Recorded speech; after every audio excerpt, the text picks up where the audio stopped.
down to the 23, and a penalty flag comes flying at the 30-yard line. Our referee, Jimmy Kimmerling, to the Big Ten. He's one of the good veteran officials. An illegal block on the return against the Buckeyes. So they'll bring it on back, and now you will see as Bobby Hoyne, senior who has started the last 25 games, which includes 2 starts against these Washington Huskies. A couple of years ago, he beat them here, and then he lost a heartbreaker out in Seattle. And Dick, here's your victor key. Well, they've got to control that 8-man front by using a lot of slot formations and getting that 8th man out of there. A little lower risk pass protection is very advisable. Defensive lineman on the center's nose for on defense. So Hoyne brings the Bucks up for a 1st and 10. Dudley, the tight end, is sort of flexed off the line. George very deep.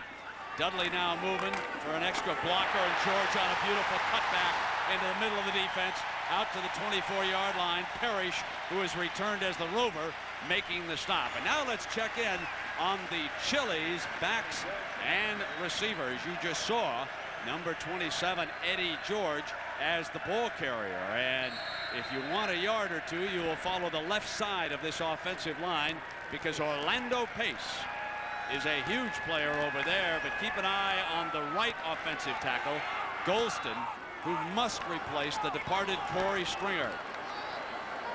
With the tight end to the right, they show power in that direction. Hoyne to throw his first pass. Dropped. Incomplete. Into the hands of Jensen, who should have walked in with an interception. There is Eric Golston on that side, the offensive lineman, who must hold up at right tackle. And Dick, your feeling about that pass, which was just thrown by Hoyne? Well, he didn't look at the underneath coverage, Brant. He should have seen that man moving inside out on that and not throwing the ball. Now the field corner over there is Reeser, number 4. Dick mentioned number 9, Malloy. He's about 6 yards off the line of scrimmage. Hoyne taking a careful look at where number 9 is going to be defensively. He backs up, watches him, reads it. And the left side, it is complete. Demetrius Stanley to the 31-yard line, short of the 1st down. Now our Chili's defensive lineup. We have mentioned Tony Parrish, number 7. He's the rover back. He missed the opener against Arizona State, and he has returned here. The man to watch in that defense, the center fielder, ladies and gentlemen, number 9. He is being compared with Kenny Easley, who was a great one to come out of UCLA and wound up playing professionally with the Seattle Seahawks. 3rd down now, and short yardage for the Buckeyes. George is deep at that tailback spot. They'll run behind the right side, and Jensen beats the block and makes the stop for a loss, and the Buckeyes are forced to punt. Jerry Jensen did a real nice job of reading that play, and he stunned. He just took the hole, met it right from the line of scrimmage. Left side, number 40. He sees it. They're supposed to be picked up. He wasn't picked up. He came underneath the block, made the play. Good job of reading that offensive play by Jerry Jensen. And Dick, we've got a story here. Brent Bartholomew is a freshman punter. Very seldom do the Buckeyes go out and recruit and give a full scholarship to a freshman punter. At least they haven't under John Cooper's regime, but they do. The young man punted well against BC. Neal is back deep. This not a particularly good one, and it was touched about the 45-yard line, where the Huskies now will have it 1st and 10. And like Hoyne, another veteran quarterback will come trotting onto the field. Number 7 is Damon Huard, who's in the middle of that huddle. There's his career. They come off to the sideline. And what's your victory keys for them, Dick? They want to use a lot of slot formation against this defense to predict and dictate a 3-deep secondary coverage. They want to emphasize screens and draws to get up underneath those defensive ends. Neal is the tailback. They'll test the middle. He sprints beautifully to the outside, got a crease, and got to the Buckeye 40-yard line.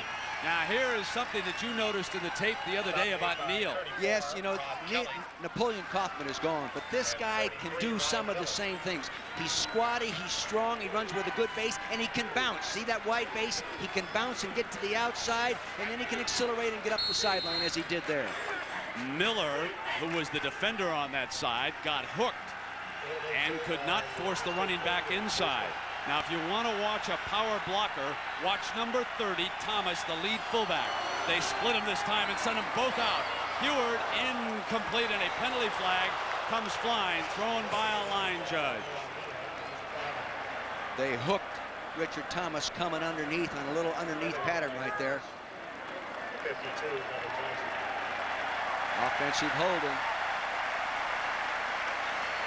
Bill Diedrich, the offensive coordinator, said he was really concerned about his center position, Brandon. That's the reason I mentioned that Ohio State would like to play a lot of man on the nose.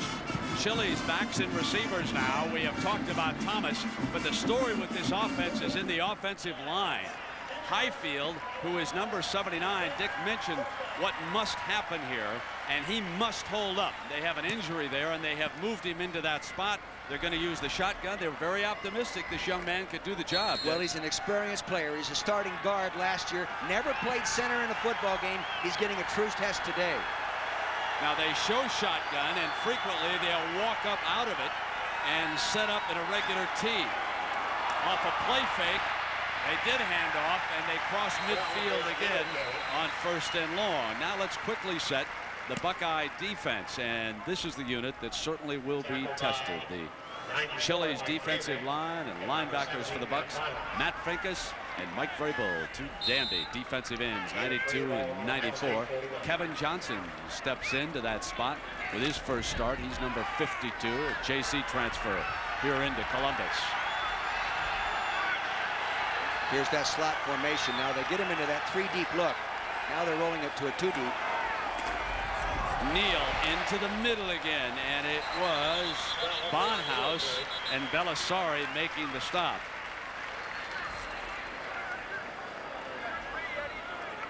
Sean Springs, also the return man. Number 24 is an outstanding cornerback. His father played running back in the National Football League with Dallas. Let's watch this center here, Dick. Highfield, number 79, working inside there. There's a nice hole back to the right side of him there.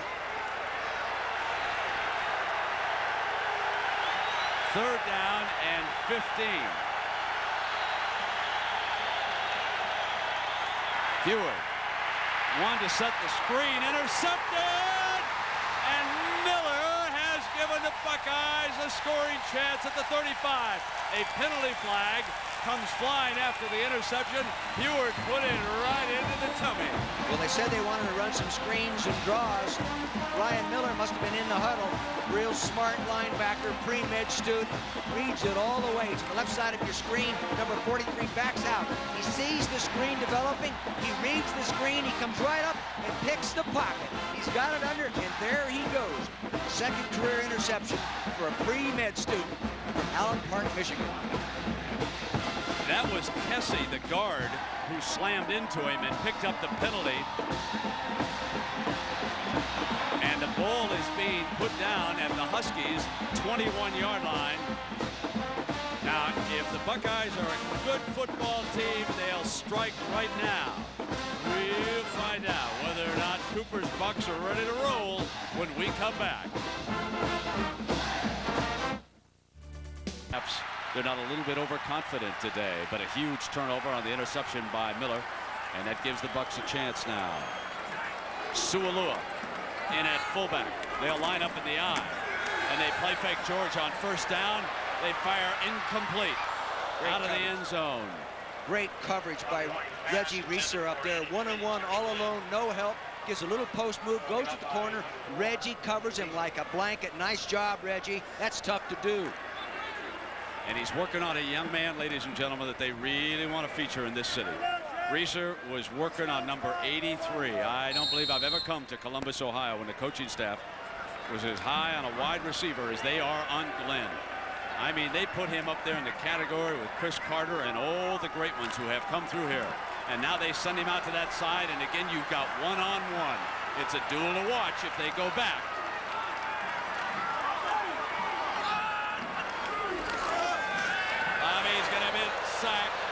away with his strength and makes it back for a loss of about a yard with Jensen there. Every protection you use in your game plan has got to be sound, and if you can't block everybody, you've got to have a hot receiver assignment. That time, linebacker gets turned loose inside.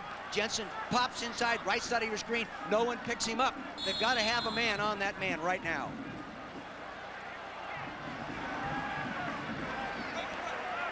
They move this defense around. They give you a look and then move it again. Then they give you a look and move it again, and they don't care if the ball snapped while they're moving. They just charge from the position they end up in. It is 3rd and 11. Coming after him again. They fake the swing, and he breaks away. Again, Hoyne is on his own. Complete at the 8-yard line. Touchdown, the fullback, Sualua.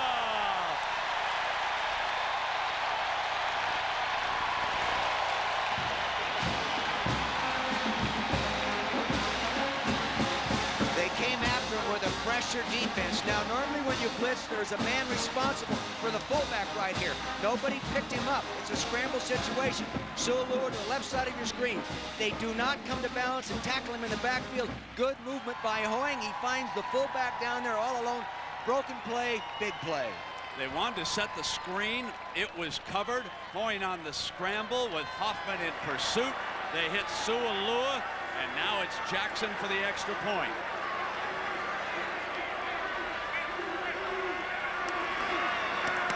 Blocked. And remember, the defense can return it.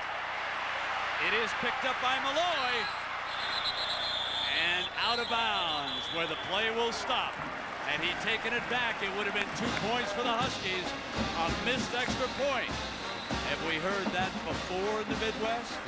7 days ago, to be exact. Number 3, though, he loves to eat. He's 265, and he's playing himself into shape, and they'll end up making a student out of him and a good football player. He is out of the doghouse now. There's Coleman on the right-hand side for the Huskies, and Sheehy, number 1, is over to the other side.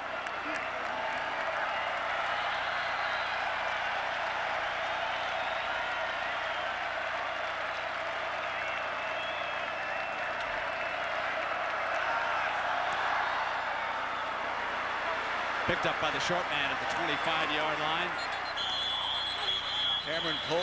Cameron Cleveland, that's that great big tight end. 260-pound tight end returning it. Better in his hands than a big old offensive lineman in the wedge. Jackaroo. Both these teams have had a long layoff. Washington hasn't played in 3 weeks. I mean, Ohio State hasn't played in 3 weeks. Washington in 2 weeks. Now, the coaches and the players said, no, it's not going to bother us. But taking a look at the initial plays, you'd have to say the offense on both teams is a little ragged. Sure, Sualua has scored, but it was based upon the defense pressuring and the ball going in the air. Defense always plays tougher, though. Yeah, indeed, it was a busted play, Jack. It resulted in a touchdown, and now it is Neal again sliding to the left. And Neal with daylight, 50, cut back, and into Buckeye territory at the 42. And Ohio State with a flag down to the far side of the field. The Buckeyes have got to be concerned, Dick, about the right side of the defense. It has been extremely soft. They cannot allow to be hooked. See, the play was starting to the right, so the defensive end started to collapse and go in pursuit a little bit too soon. See, this man has to maintain a leverage position when the ball starts this way, because this guy can do this, and that's just what he did. See, he gets there, he gets there, he gets there. Now Battle hooked him to the inside and tackles him. He's holding. Oh, Eric Battle, number 7, he had a handful of jersey. That's one reason he got out there cleanly. Yeah, Vrable will have a hard time getting out. Tear his number off his jersey. He's a good one. Yeah, he's really a dedicated guy. He's waited his turn to play. He's an avid weight trainer. He's strong as a bull for a little guy, and he is quick.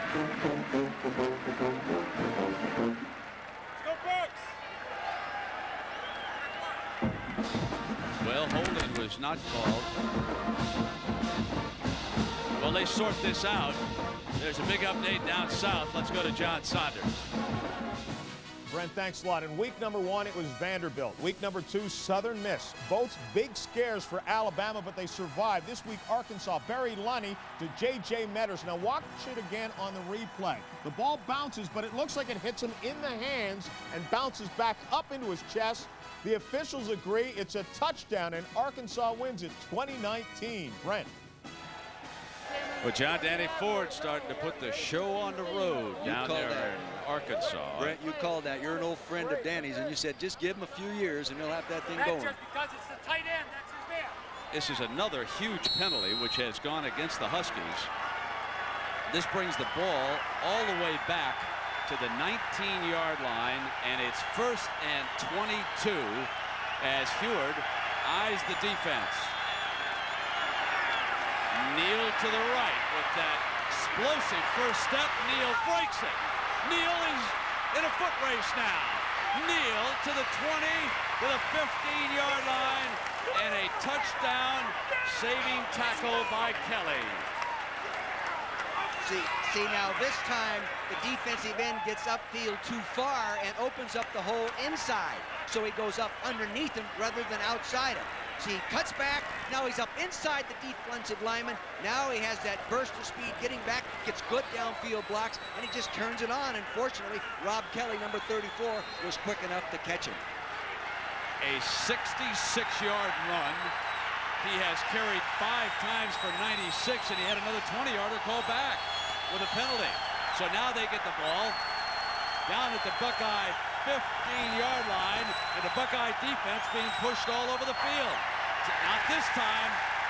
There's a 2-yard loss. The middle was ready, and Johnson, the new linebacker, number 52, got a piece of him. But Dick, the Buckeyes have got to be concerned about this defense. Well, last year, remember, we did the ball game and early. The Huskies ran so well by cutting back underneath that wide defensive end play. They want to do that. They also want to run the draw up underneath that, and they want to run some screens. Unfortunately, the first screen was picked off. Second down. Desisher off to Heward's right. Sheehy, who threw that touchdown pass, gets the handoff. Sheehy finds a crease, and Sheehy to the 10-yard line. Gain of about 5. This will leave the Huskies at a right about 3rd and 5 now. Play will come in from Lambright's sideline. See what they do, they come off and block you, what we call zone blocking. Everyone coming off, blocking through the area. This time they change up and pull the guard. They pull the big guard here and kick out. See, now they block this way. Just another look and another way to run the football. Good kick out block right there by Benji Olsen. Keep an eye on number 82. He's the tight end. They flex him off to the left. Conwell. Heward with a fullback there is going to use Sheehy. Creases there in a foot race. The corner. Touchdown, Washington. Just like that. The Huskies come down and pound the Buck defense. Same problem, though. Deep running up underneath the defensive end and the linebacker not getting back in and filling that hole. Good execution and real good running ability this time by the backup running back.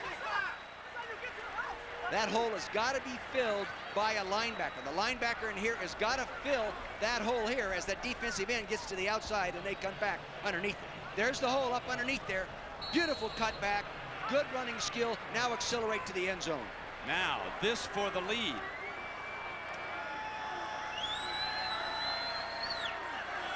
Wales. Fortney puts it down, and the Huskies lead it by a point on the measure of their successful extra point after the Buckeyes miss one. So Washington rolls into Columbus, an 18-point underdog, and right away they stand up and say, we're going to play a while, ladies and gentlemen. See, speaking of action, the alumni band has joined the regular band here in Columbus, and what a rendition of the national anthem we had prior to this game. Doesn't get any better in a college stadium. Oh my. It was really something. Out of the end zone with the wind at his back, Buckeyes will bring it out at the 20-yard line. Now I want you to take a look at this top 20, and I want you to tell me if they're being fair to the Pac-10 and the Big Ten. You play Tennessee Chattanooga and you jump up, you battle for your life and come back with a good comeback and you fall down. Maybe they ought to turn that whole voting process over to a computer. I mean, Michigan's 3-0 and they beat a Virginia team that's pretty good and is ranked. I'm having a hard time with that. All right, 1st and 10 now for the Bucks. Why don't you tell us how you feel about that? Hoyne brings him up to the 20-yard line. They're down a point. As you would imagine, Sualua back at fullback. Glenn is in motion. And here comes George off left tackle. for about 8 yards, and Malloy cleaning up with Chorick. And let's send you to John Saunders. John? Brent, Tennessee and Florida, would you expect a high-scoring aerial attack? Peyton Manning had already thrown for a touchdown. Danny Werfel comes back on the next drive, 15 yards to Ike Hilliard. This one's tied at 7 apiece. Brent. Yeah, get the Addy machine out, John, and remember this. The Tennessee offensive line is going to keep the Volunteers in this baby for longer than a lot of folks think. It is 2nd and 3 right now for the Bucks. Here's George again, and nothing doing. Penalty flag has been thrown on the play. Ritchie beat his block, number 97, and made the play. You know, taking a look at Ritchie on the practice field yesterday, he is a man at 6'4", 270. Really is put together. Very, very strong. You know, in the game plan, the offensive coordinator, Joe Hollis, said they wanted to use some hard and soft counts. What I'm talking about is they want to overemphasize a count one time and let it be soft the next time and see if they can't draw the defensive team offside, because they do so much moving around. Dick, the biggest problem the Huskies have faced here is penalties. That's been part of their personality over the years. Ball is brought out to the 32-yard line. Very lopsided in that department right now. They're unbalanced here. And they'll run in that direction with George, and George battles his way to the 37-yard line. No, if you're going to run the football, you might as well run to the left, because big Orlando Pace over there. And most defenders, most defensive coaches don't want to put a man directly on Orlando Pace because he annihilates him. So many times they'll put a linebacker there and they'll stunt defensive linemen down in there and scrape the linebacker off. He is a bulk of a man at 320 pounds. Came in at 340. 2nd down and 5 for the Bucks. Dudley, the tight end, is to the right. Play fake. Coyne on the move. Fires. Diving catch at the 49 by Glenn. They'll mark it at the 48. First down, Ohio State. And there is Mr. Glenn. Good call by Joe Hollis, offensive coordinator. They take the quarterback and move him out of the pocket. He's been under pressure. Remember the touchdown, broken play, scramble. This time they take him out of the pocket. Get him outside. They block the linebacker. Get him out, soft corner, throws a strike. See, now next time when they rush inside, they'll be a little bit more concerned about allowing the quarterback to get outside. Now Reeser will take Glenn all alone to the left.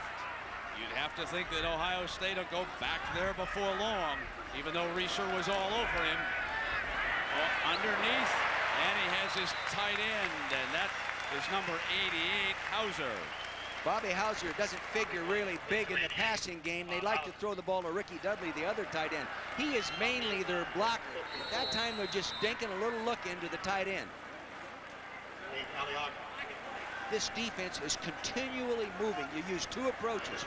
You wait for a long time and hard count them, or you go on a very quick count where sometimes you throw a no huddle at them. 2nd down and 3.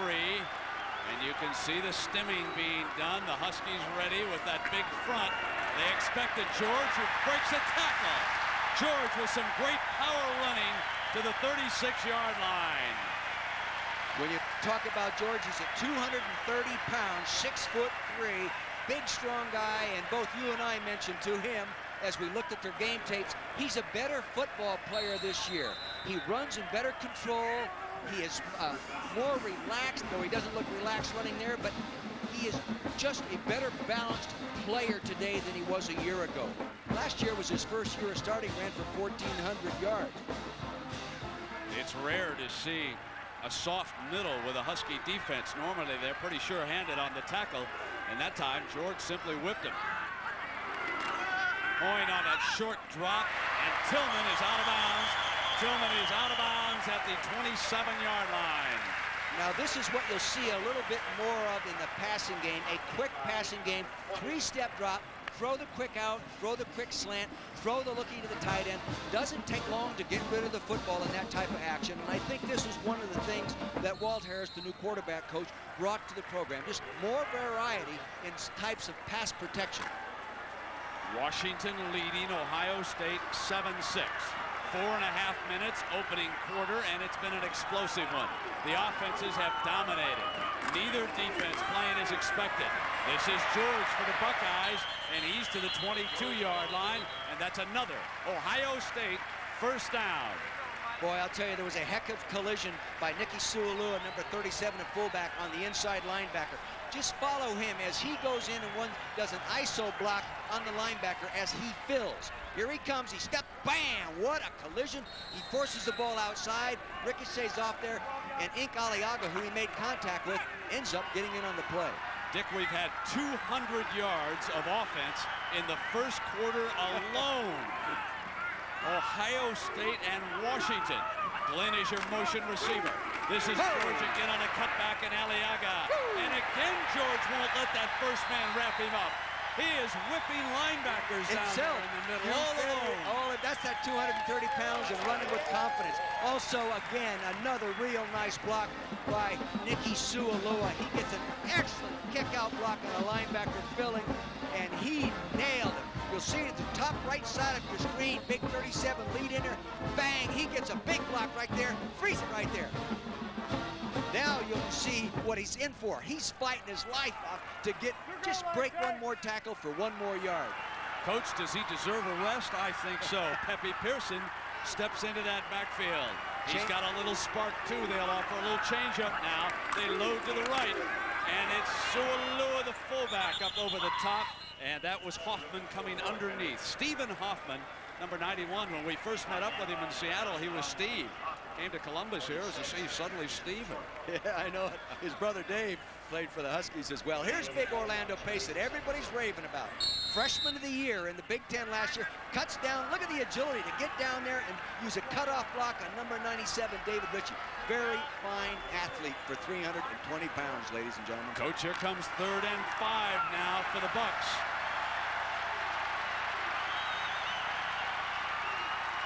They like to motion Dudley down here. Timeout by Hoyne. They were 5 for 5 in the red zone against Boston College. You can't get much better than that. Cooper's a little nervous. If he doesn't get this first down, he's got to the coaches. 3rd and 5. What do the Buckeyes want to do here? They like to move Ricky Dudley in motion from one side of the formation to the other, then read a flat pattern to him or a slant pattern to the wide receiver. Now that's not 100%, but they like to do that some. They're not going to do it on this play. He's up at tight end. It looks like blitz unless they're bluffing. They bluff it. They'll run George sweep left. Hole is there. George on a cutback, and he slams for the first down to the 6-yard line. They were up, bluffing blitz, back out of it right at the end, went zone coverage. Very good call, very good changeup. That's, split backs is really a new emphasis formation for these people here because it allows them to put backs in position to get out for patterns better, plus block linebackers. Obviously right there, the fullback got in position to block an outside linebacker better. Still 2.5 minutes, and I can't get over it. It's the Huskies and the Buckeyes, and we've had 220 yards of offense. It's 7-6. Buckeyes are threatening again. Double tight end, and this time Dudley is flexed and comes in motion. He's right behind over to the right now. And George will run in that direction, and stepping through there was Jensen, number 40, to break the play up as Chorik, number 46, also came in. They have to come up with a blocking scheme that picks up Jensen as he runs through. Maybe counter him a little bit, but he is running through on immediate flow by the backs and making plays. They've got to seal up that gap.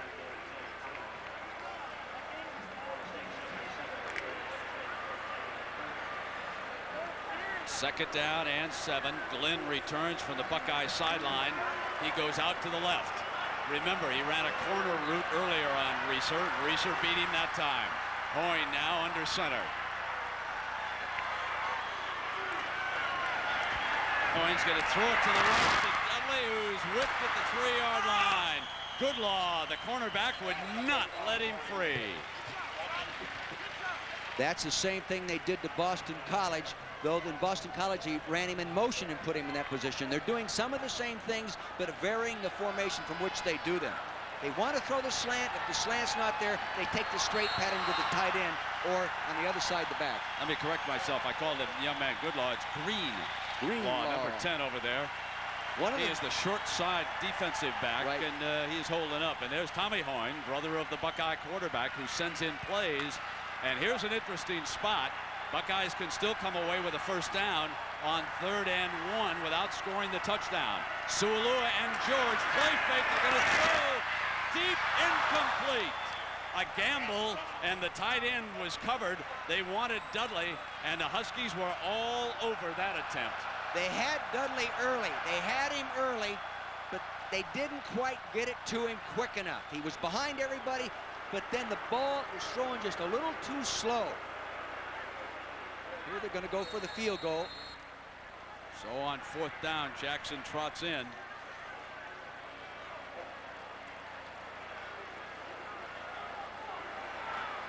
Heinen the holder for the Bucks.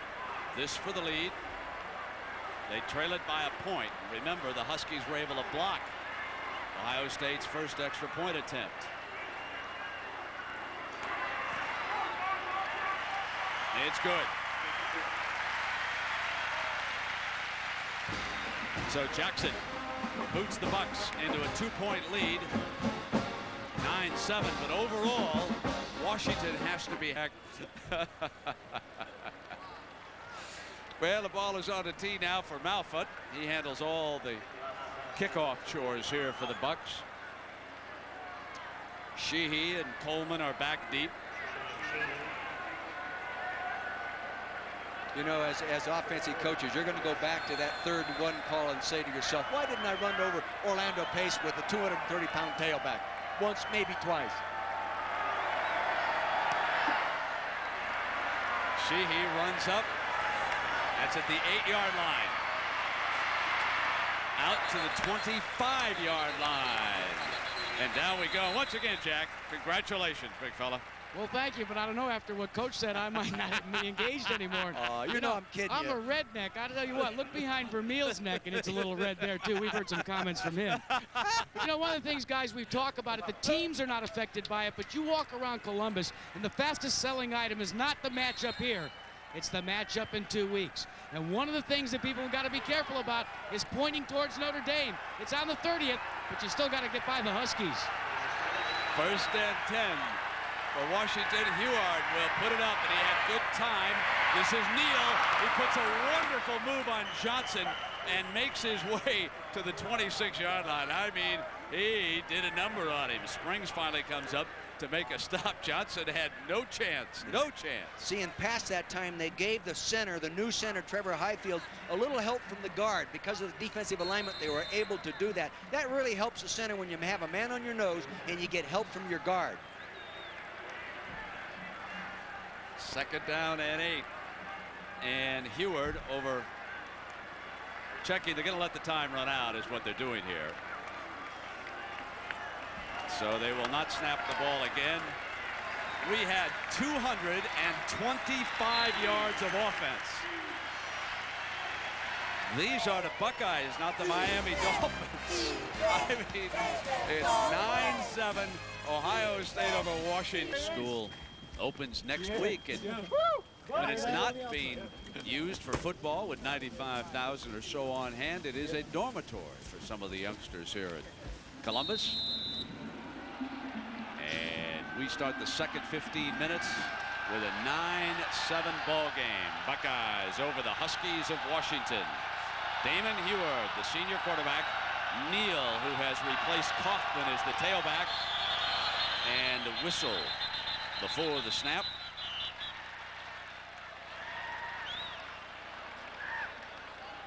And it's going against the Huskies. So it'll be 5 yards back, and let's check in with John Saunders. John? Brent, Oregon has a new coach. They've got some new position players, but Tony Graziani is picking up where his squad left off last year, 22 yards to Josh Wilcox, and they lead UCLA 14-0. Meanwhile, in another one of those Pac-10 Big Ten matchups, Illinois knocks off Arizona. Back to yours, Brent. John, that's the first win for Illinois. Been a very disappointing start. They were stung late by Oregon out on the West Coast last Saturday night. Here it's Heward. He hits Neal. Neal with unbelievable balance, although, let's see, yes, he was down back there. His knee was down around the 24-yard line. But he is amazing as we take a look at all the offense we had in the first quarter here. Well, you said it, Brent. 225 yards of offense combined by the two teams. Rushing yards for Washington, real heavy. Time in possession, real heavy here. It just shows you a higher percentage of big plays is actually a little bit better than being strong in the time of possession.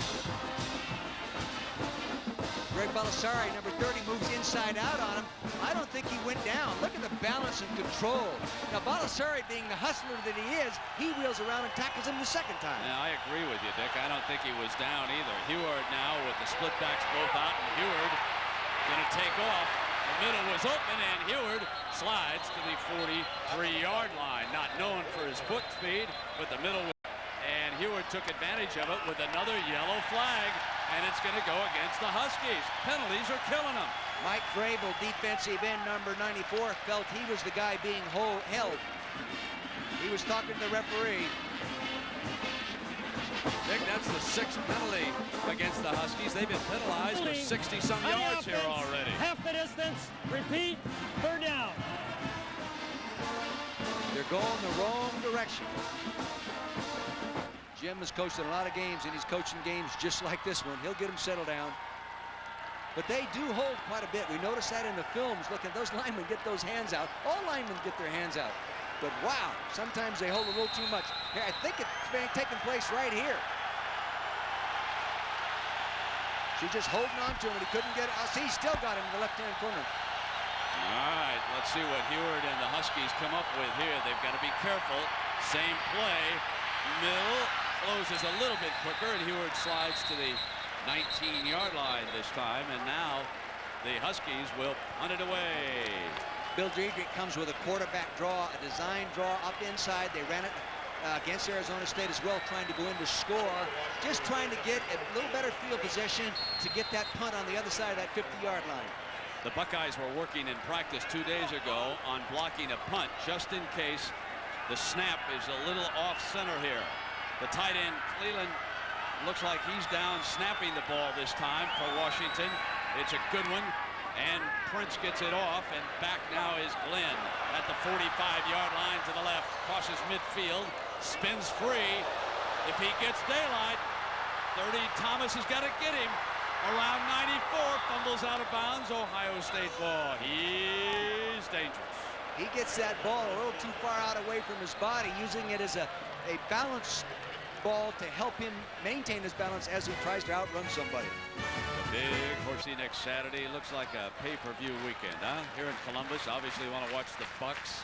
Out in the Washington area, you're going to watch Washington State UCLA, but you might want to take a peek at that Texas A&M Colorado game down there next Saturday at 3:30 Eastern time, right here on ABC. Now it is 1st and 10. Bobby Hoyne and the Buckeyes are on their own 46-yard line. George is the running back.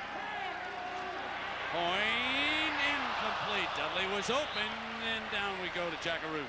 Well, Brent, when the offense for the Washington Huskies came off the field, it was evident that they were extremely frustrated. You mentioned all the penalties that they've received thus far in the game. Well, Jim Lambright went over to them because they were all shaking their heads and said, guys, look, this isn't our house. You've got to play the game the way the refs call it. Sure, they may do it different in the Pac-10, but this is the Big Ten. Adjust. Then he turned around and walked away. Probably the best way to handle that, Jack. No question. What else can you do? Yeah, you can't make a living just beefing about it, but boy, it is lopsided right now. Let me tell you folks that. But Dick, you did, I must say, Coach Vermeil did notice some holding in the Arizona State tape. It went uncalled, in fairness to the fellas down there in the striped shirts. And George stepping to the left and down at midfield, and Fiala in the game would not let loose. You know who did a real nice job in that play? Was Rashawn Daniels, the offensive right guard, picked up the linebacker and really nailed him, or else he throws him for a minus yardage play. Rashawn, real good, alert offensive line play that time. This defense is so quick, and they move around so much. Tennessee pounding on the Gators, and it could be a real long afternoon down there, Coach. That's one of the best offensive lines I've looked at this year. Now it is 3rd down.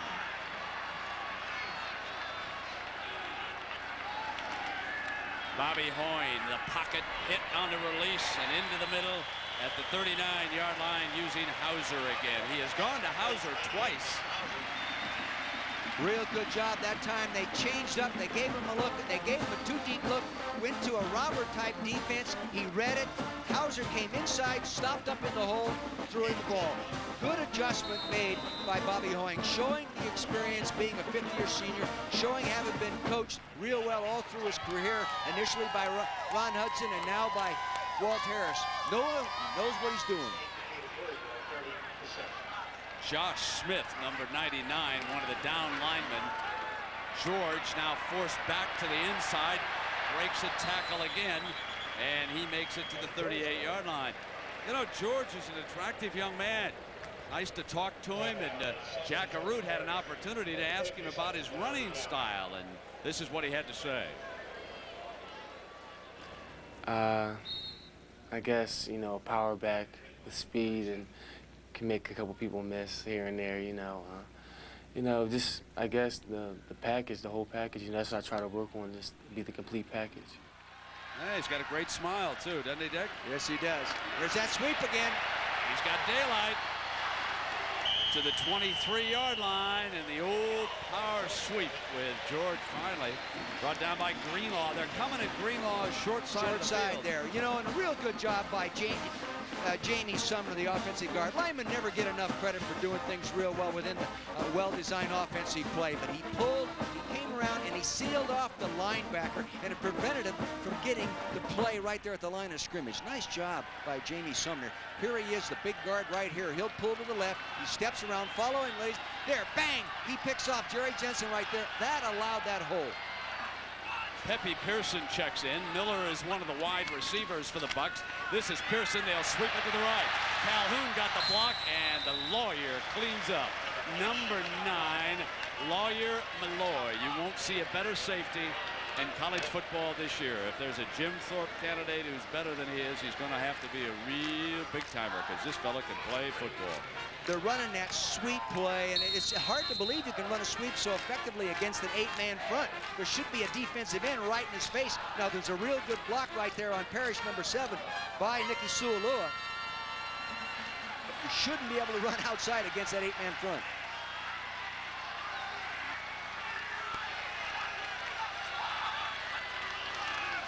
On the move, ball is snapped. Pepe Pearson is cut off, coming to the left.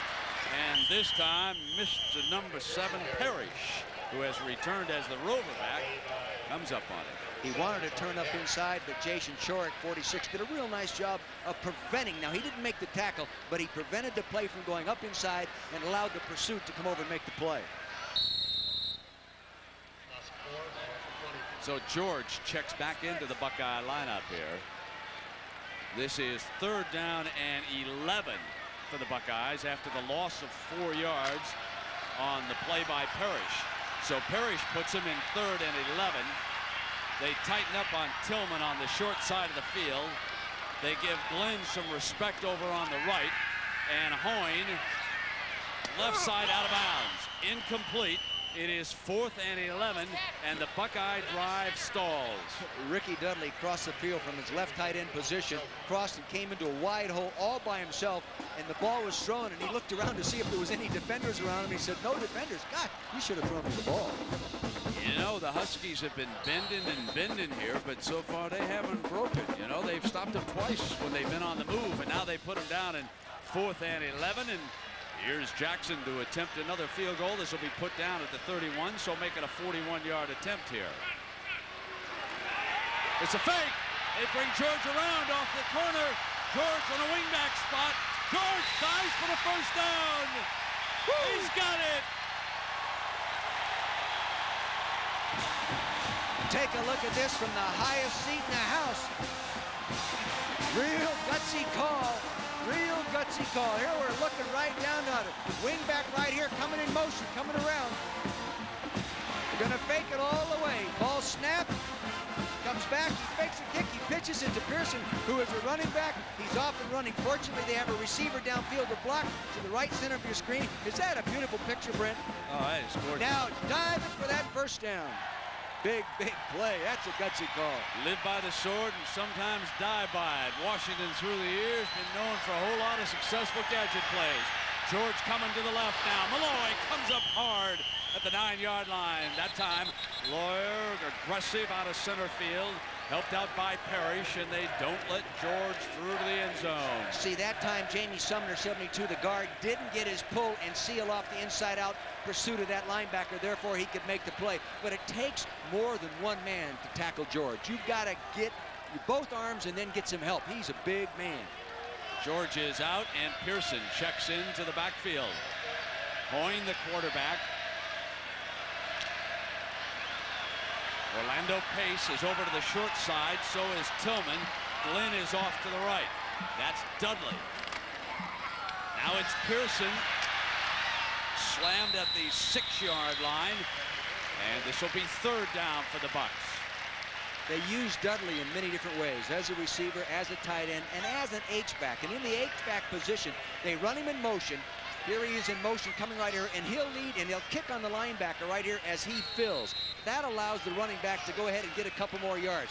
Bang, he gets the block right there. Nice job. They'll also use him to go wider and hook the defensive end, and then they'll also throw him the ball in the flat off that same movement. Now it is 3rd and 4.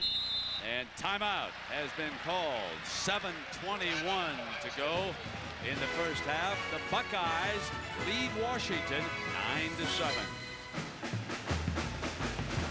Down in South Florida, this is the year that Don Shula and Dan Marino take it all the way to the Super Bowl. You're going to want to check them out.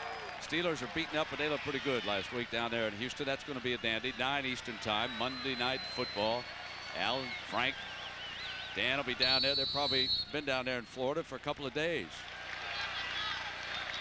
Now Hoyne comes off the sideline, and Dick, what I wanted to see, and yes, George has returned. So John Cooper uses his second timeout, but he does it wisely. He gets his best football player back on the field for what is a critical play here. 3rd and 4 for the Buckeyes. Demetrius Stanley is number 3. Hoyne backing up. Fires, wide open, touchdown! Oh, they let Glenn all alone in the end zone. Reeser turned him loose, and there was nobody back there. Terry Glenn just been a very simple pattern now. They have evidently went zone coverage on him. Reeser, number 4, turns him loose and lets him go inside for help. There's no help. He's not there. A mistake made in coverage. There should be a man inside out on him when a corner plays him outside and lets him go. They'll be talking to Lawyer Malloy about that one back there in center field, Dick, or was Reeser maybe supposed to be in man? We don't really know until we check with the coaches, but it could be one or the other, and the Buckeyes apparently going to go for one here as Jackson trots out on the field, and now they're explaining it to Coach Lambright as to what happened down there on the defensive call and the mix-up. The movement of the slot man coming over shook up the coverage over there. They didn't adjust properly.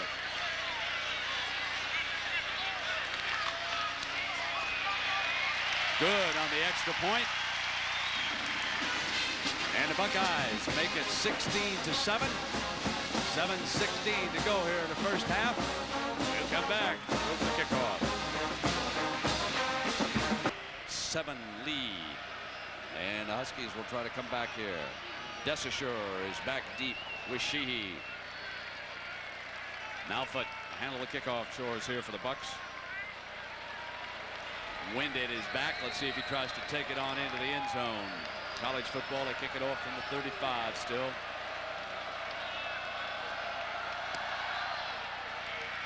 This one not going to make it, and this is Sheehy driven back to the 4, and here he comes. Stop short of the 20-yard line. That's Alonzo Shavers. There it is. That's the man we were tipped off by Fred Puggage, one of the special team coaches, who said he's done a heck of a job. What happened to Lawyer Malloy here, Dick? Here's Lawyer Malloy over here. Now he'll move as the man in motion. Demetrius Stanley comes in motion on that last touchdown play. He's moving with him now. Then the running back, George, comes out to his side, and he stops and gets tied up in coverage with him and doesn't continue to go inside out. And I'm not sure that's the breakdown in the coverage, but it didn't help him. Now on 1st and 10. Here is Neal. And this time the Buckeyes have got him at the 19 with Fickle, number 99, bringing him down. What this team might have been, Dick. Oh, yeah. Just if they'd be playing a little better defense with Dan Wilkinson in there and those two fine linebackers. Plus, Corey Stringer wouldn't be too bad at that right tackle spot. But they opted for the Corvettes and play it on Sunday. Big Daddy was down here in his car earlier this week. Guess he got himself a little hot water down in Cincinnati. Here now the tight end. I think that's his first reception of the year. Conwell, I think he was shut down in the Arizona State game. As I remember looking at the numbers, he's a good tight end. Very good. Good blocker, good receiver. I mean, he's a leader. He was a captain in junior high school, and college. Here he is, captain of this football team. And, you know, he's got a brother that wears an 82, but it's on the door of his stock car that he drives. Yeah, I think his dad drives too, doesn't he, back there? Yeah, these guys are 1 of 9 kids. They got a lot of people driving something. Now it's 1st down and 10. The ball at the 36-yard line.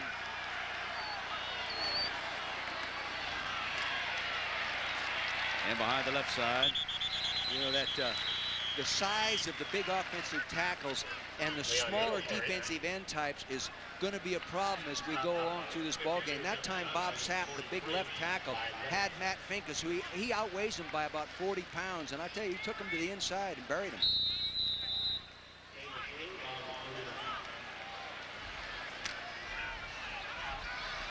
Well, now it is 2nd down and 7. Huskies trying to mount something here before the intermission. They come with the dog. Desisher at the 43-yard line. Howard and Johnson are there defensively. Well, Conwell came off to the inside that time. They covered him, so they moved the ball to the outside of the wide receiver. And as you call it, Ty Howard really reacted. I like throwing the ball at this big guy. He's strong as a bull. A great track man as well. Look at him here, Brent. Putting that shot, 55 foot. Well, here it is, 3rd down.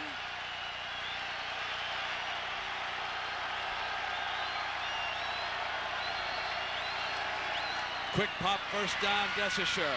Try to turn him loose into Ohio State territory at the 47, and a flag is thrown. I kind of believe the slot was not far off the line of scrimmage. Therefore, he was not an eligible receiver. Let's see what they call. I mean, from up here, it was close. At home, maybe you get away with it. Here, you don't get away with it. They haven't got away with much yet, Coach. No, I know it. Hey, you know, as a coach, I can remember the same thing. Going to Husky Land, Jim Owens was coaching, great football coach. Look at Jim. You know, it's not going your way right now, Jim. Illegal touching. An ineligible Yeah. receiver was the first man to touch the ball. Because it wasn't off that line? It wasn't off the line. But I'll tell you, Lost him down. yeah. I saw that here. Most of the time, you get by with it. You know, in the National Football League, they really let you get by with it. But in college, they call it more often than not. He was not far off the line. See, right here, he's got to be back just a little bit further. They're calling him on the line of scrimmage. It's a close call. Maybe not called in Husky Stadium. It'll be called in Buckeye Stadium. And as a result, Huskies are going to punt it away, and Glenn waits at the 20-yard line. Lots of time left in the first half. 4.5 minutes, 6-7. Bad snap, but they were not coming full bore that time. There was the one that they could have gotten. The Ohio State coaches were very aware of it, but they said we just have to have it called at the right time. And unfortunately for the Bucs, they did not. Floating above all this action, a very familiar sight, the Goodyear blimp. Goodyear has been providing aerial views for television for nearly 3 decades. You know, Brent, we've been told a lot about the changes in the Ohio State offense, but as you look at it and I look at it, and we've been here a lot of time, really they're still winning a football game by running it and giving the ball to the big tailback. And I wouldn't be surprised to see him open it up just a little bit more now and utilize some of those variations of pass protection and pass routes that they have in the game plan.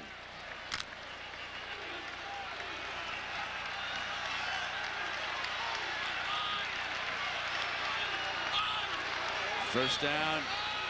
Demetrius Stanley runs in behind George again. Some heavy pounding. George to the 24-yard line, and that is Devers bringing him down. Speaking of pops, you get a bad snap on a punt, and you're going to have something happen. Watch.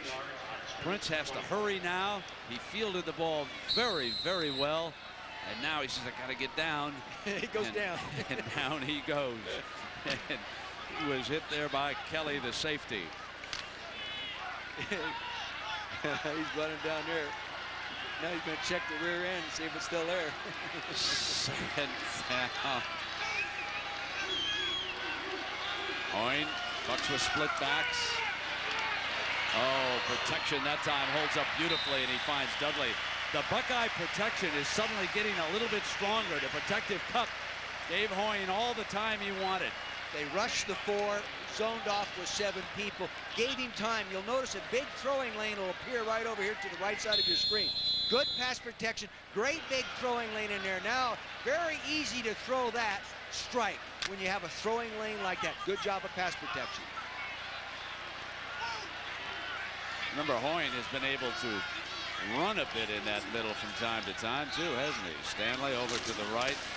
Here's George outside. George, he busts it. George to the 30, out of the 20, and out of bounds at the 16-yard line.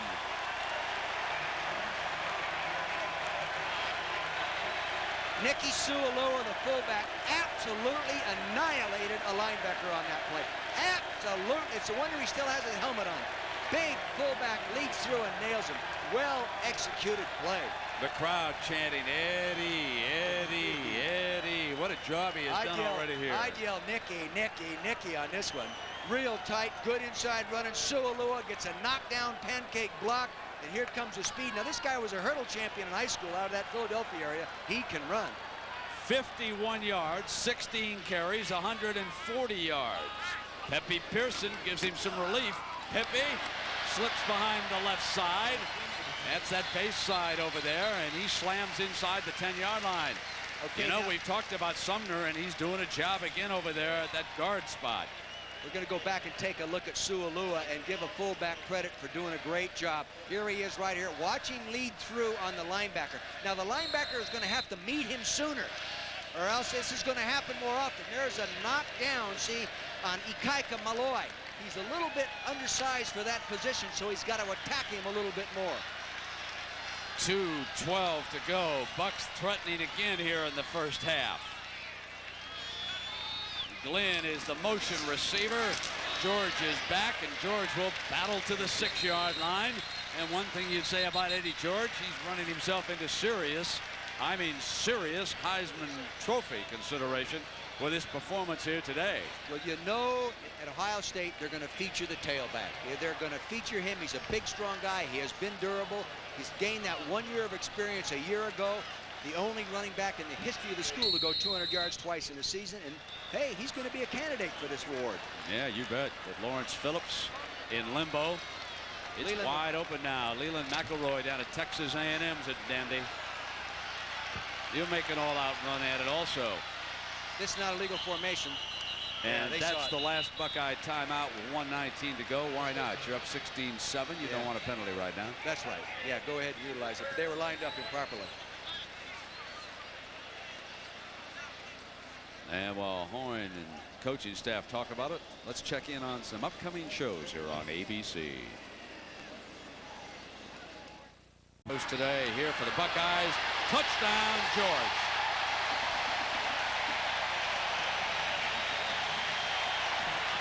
Again, the key was Nicky Sualua. They got great penetration off the corner. Sualua kicked out the contained man. Eddie George, his elusiveness, yes, he's big, but he's quick and adjusts. his body moves, he dips up underneath for the touchdown. You have to have good block by your tight end to do that as well, though. To just toss the ball and go outside, dip up underneath and not have everybody in your face. There's the kick out block by Sualua on Jason Jordan. He dips up underneath and he accelerates for the flag. So now it's Jackson.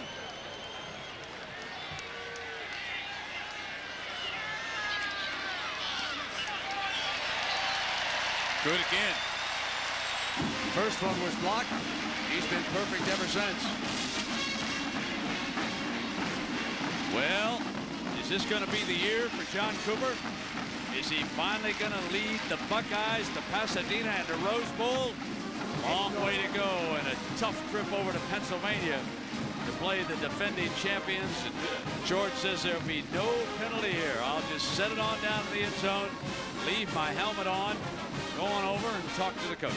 Plus, when you talk to Eddie George, he is the kind of kid you probably wouldn't have to have a rule because I think he's a pretty well-balanced guy. They hit him in the Meadowlands. Did they? Coach of Boston College said that was a terrible call. They should have never put that rule on the books. Give somebody taking a else. stand on a lot of things today there. Yeah. It's you. You fired me up, Coach.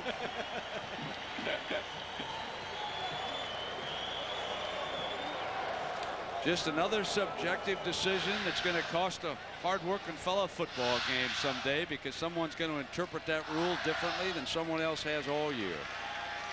Don't understand it. Malfoot now with the ball on the tee.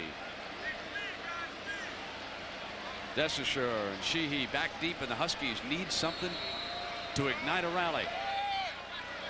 They're hanging their helmets over there on that far sideline. They're depressed about this 23-7 Buckeye lead here in Columbus. It isn't the Huskies' personality to hang it for very long, though, Brent.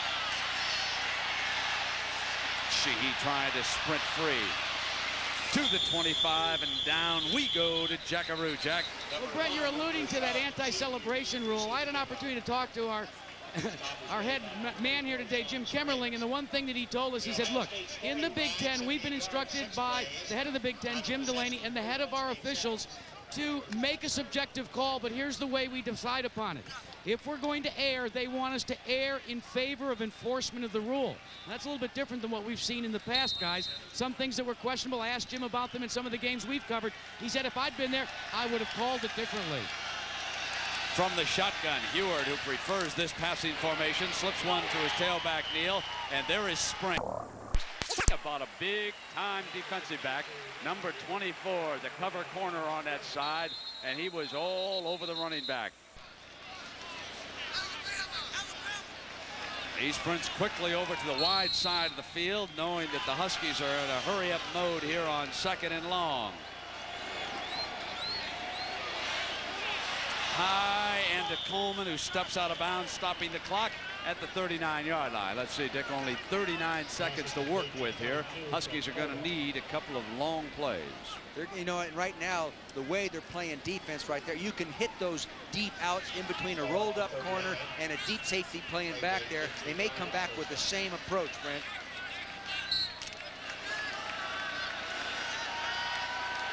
Chains move. Highfield holding up. Remember, this is his first game as center. Snapping on the shotgun. Gets it into Heward's hands, who slips it down to Neal. And Neal's going nowhere. Johnson playing his first game at that linebacking spot. The coaches thought that he would be able to step up today, and he has. Timeout has been called. Damon was forced to throw the ball much quicker than he wanted to. Mike Vrable beat his pass protector underneath and went into his face right away.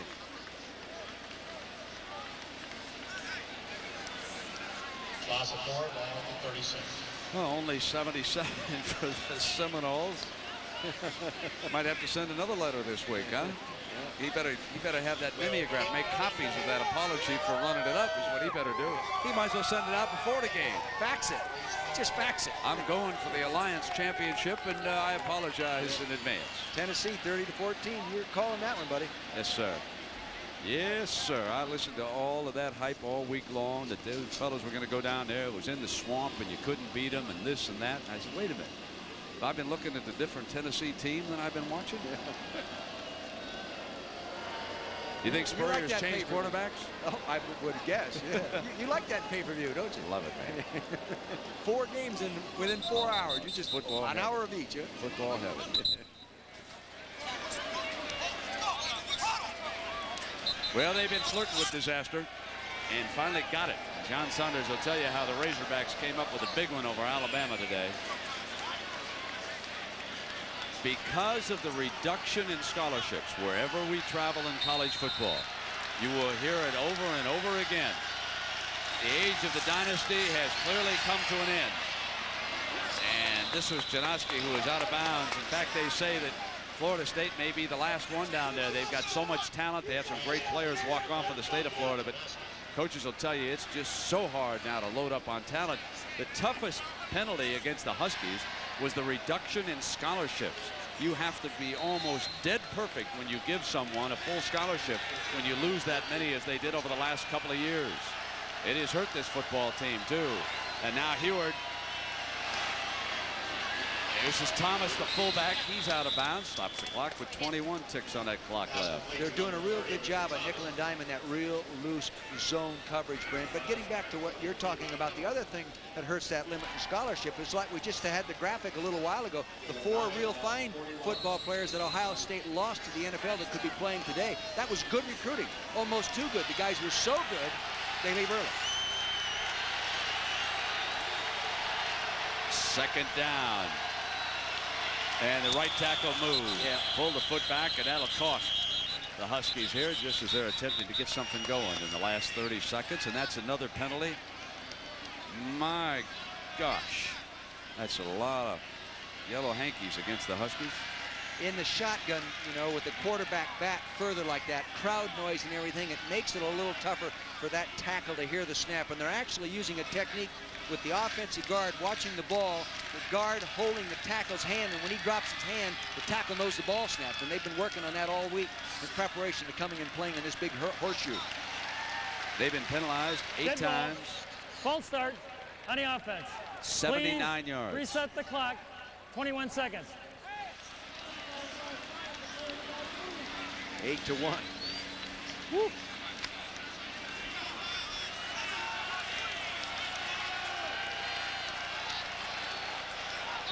So the ball is brought back to the 47-yard line.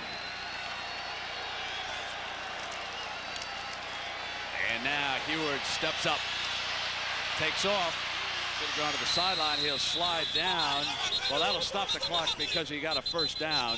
So they can hurry up right now with 13 seconds to go. They have the 2 timeouts left, but that took a lot of time. Jackaroo. Brent, you were talking about the fact that scholarships have put parity back in football, the reduction in them. Remember that the University of Washington's coming off of 2 years of probation. And they say, well, the scholarships isn't what bothered them, but consider this is the fact that they say they had to deal with far worse. Being kept out of bowl games meant that they weren't allowed to practice after the last game of the season. He said when you're playing against the caliber of teams that we play against that go to bowls every year, that puts our entire program back behind the 8 ball, so to speak, by as many as 30 practices. More practices, more reps. In the case of Washington, they feel they're almost a month behind their peers. Especially when you look at that schedule, Jack. 6 bowl games, teams from last year, they're playing this year. Let me see if this was not a late hit on, was Heward down here? Well, I know. Did he slide safely before he got hit? Yeah, I think, yeah. Oh, yeah. He grabbed the face mask right there. That was Miller. Ryan who, Miller. Yeah, definitely. The face mask. That's 15 yards all the way. Definitely. No wonder Jim Lambright was so upset. Ryan knows better than that. He's a much smarter football player, pre-med student. He got away with it. 6 opponents that were in bowl games last season, giving up a lot of practice days. Don't smile at him, Jim. Bite his ear. Well, the ball is at the Bucs' 35-yard line. 13 seconds to go. 3 wide receivers now. And Heward, penalty flags all over.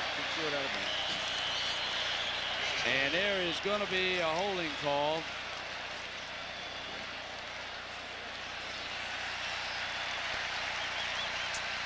A little problem inside.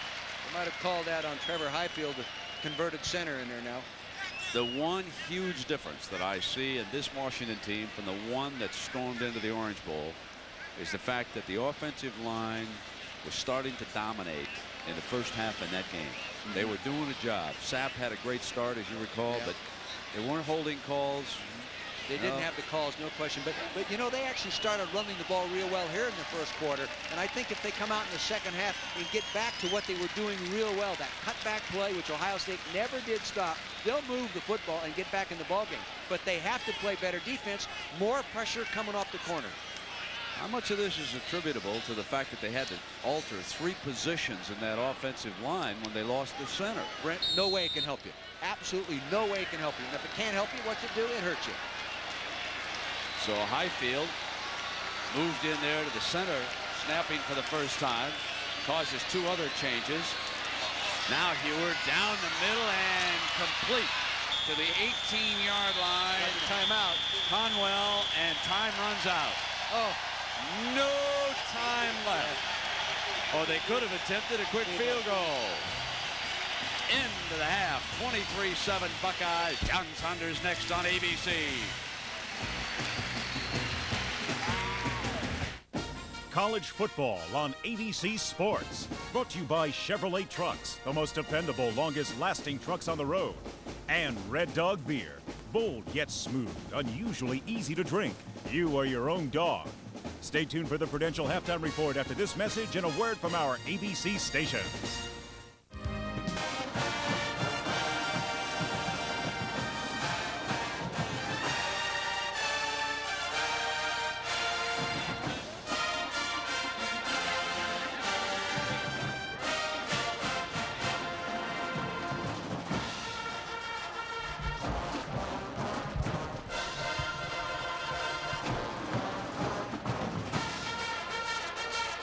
Buckeye marching band here at halftime, delighting the crowd, 90-some thousand.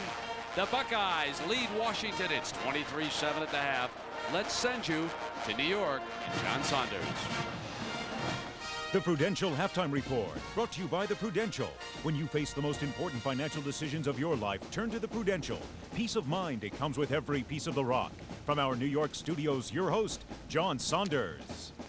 Welcome back. We hope you enjoyed the first half, and the second half is straight ahead. But right now, time for scores and highlights. Beginning with Nebraska, a very troubled program. It's been a difficult week for Tom Osborne. We'll hear from him later on during the Prudential Halftime Report. Tommy Frazier, though, banged up last week. 2 touchdown passes, 2 on the ground. Clinton Childs, who is replacing Phillips and Benning, the players who were in trouble earlier this week.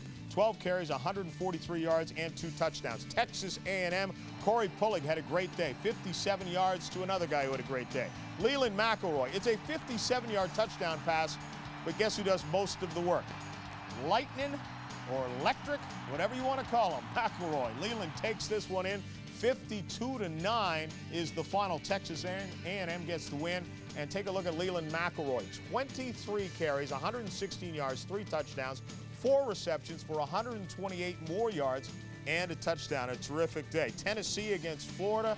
In this one, Peyton Manning having a great day. 20 yards to Marcus Nash. Danny Werfel, who had a touchdown pass, struggles here, coughs up the ball. Raymond Austin recovers, and then he takes off for the touchdown as Tennessee opens up a 30-14 lead at the Swamp, a place they haven't won since 1971. Florida coming back now. It's 30-21 at halftime. Danny Werfel, as I mentioned, has a touchdown pass in this one. Northeast Louisiana, no match for Colorado. 59-14 the score. It's moved to the fourth quarter. Coy Detmer with 4 touchdown passes. Washington and Ohio State. Washington jumped into a big lead last year. This time it's the other way around. Bobby Hoying, 22 yards to Nicky Sualua. And he's under pressure, too, as he throws this one. Gets to the corner of the end zone. They miss the point after, so it's 6-0. Then Eddie George, terrific running back. Good cut there. And then the good speed into the corner. 23-7 at that point, and that's where it stands now at halftime. Bobby Hoying has thrown for a couple of touchdowns. Oregon and UCLA. Did you believe in them last year? Well, Oregon is certainly making a believer out of everyone this year. Graziani has thrown for a touchdown. Rob Walker 41-yard touchdown pass for UCLA in this game, but most of it belonged to Oregon and the Ducks. 24-10 was the score. That's where it stands now at halftime. SMU up against Oklahoma. In this one, you might expect not as close a game as this one has been. 24-10. The Sooners right now leading this one in the fourth quarter. Allen has a 7-yard touchdown run, and Alexander has 3 field goals. Pittsburgh against Texas. Pittsburgh, a team that thus far is surprising a few people, and right now giving Texas all they can handle. 14-10, Texas has the lead, and Pitt led throughout much of the first half of this game. Sean Mitchell with a 19-yard touchdown run. Georgia Tech beaten up by Virginia 41-14. Tiki Barber, 17 carries, 105 yards, and 4 touchdowns. Colorado State and Air Force, 7-7 is the score of this one at halftime. Notre Dame without Coach Lou Holtz. He, of course, as you know, had the surgery on his spinal cord earlier this week. Bob Davie is the interim head coach. Well, no problem. 34-0 is the lead now in the fourth quarter. Randy Kinder has a 6-yard touchdown run. And Miami of Ohio knocks off Northwestern. 30-28 is the final. Northwestern fumbled on their own one with few seconds remaining in the game, and it allowed Miami to kick the game-winning field goal. 30-28 was the final in this one. All right, we will continue with more in just a moment. Right now, let's listen to some of the bands from around the country, including the Ohio State Buckeye Marching Band, as we look at scores. First from the Ivy League, Penn continues to win. They haven't lost in 3 years now. 20-12 the lead there in Columbia over Harvard right now 28-24.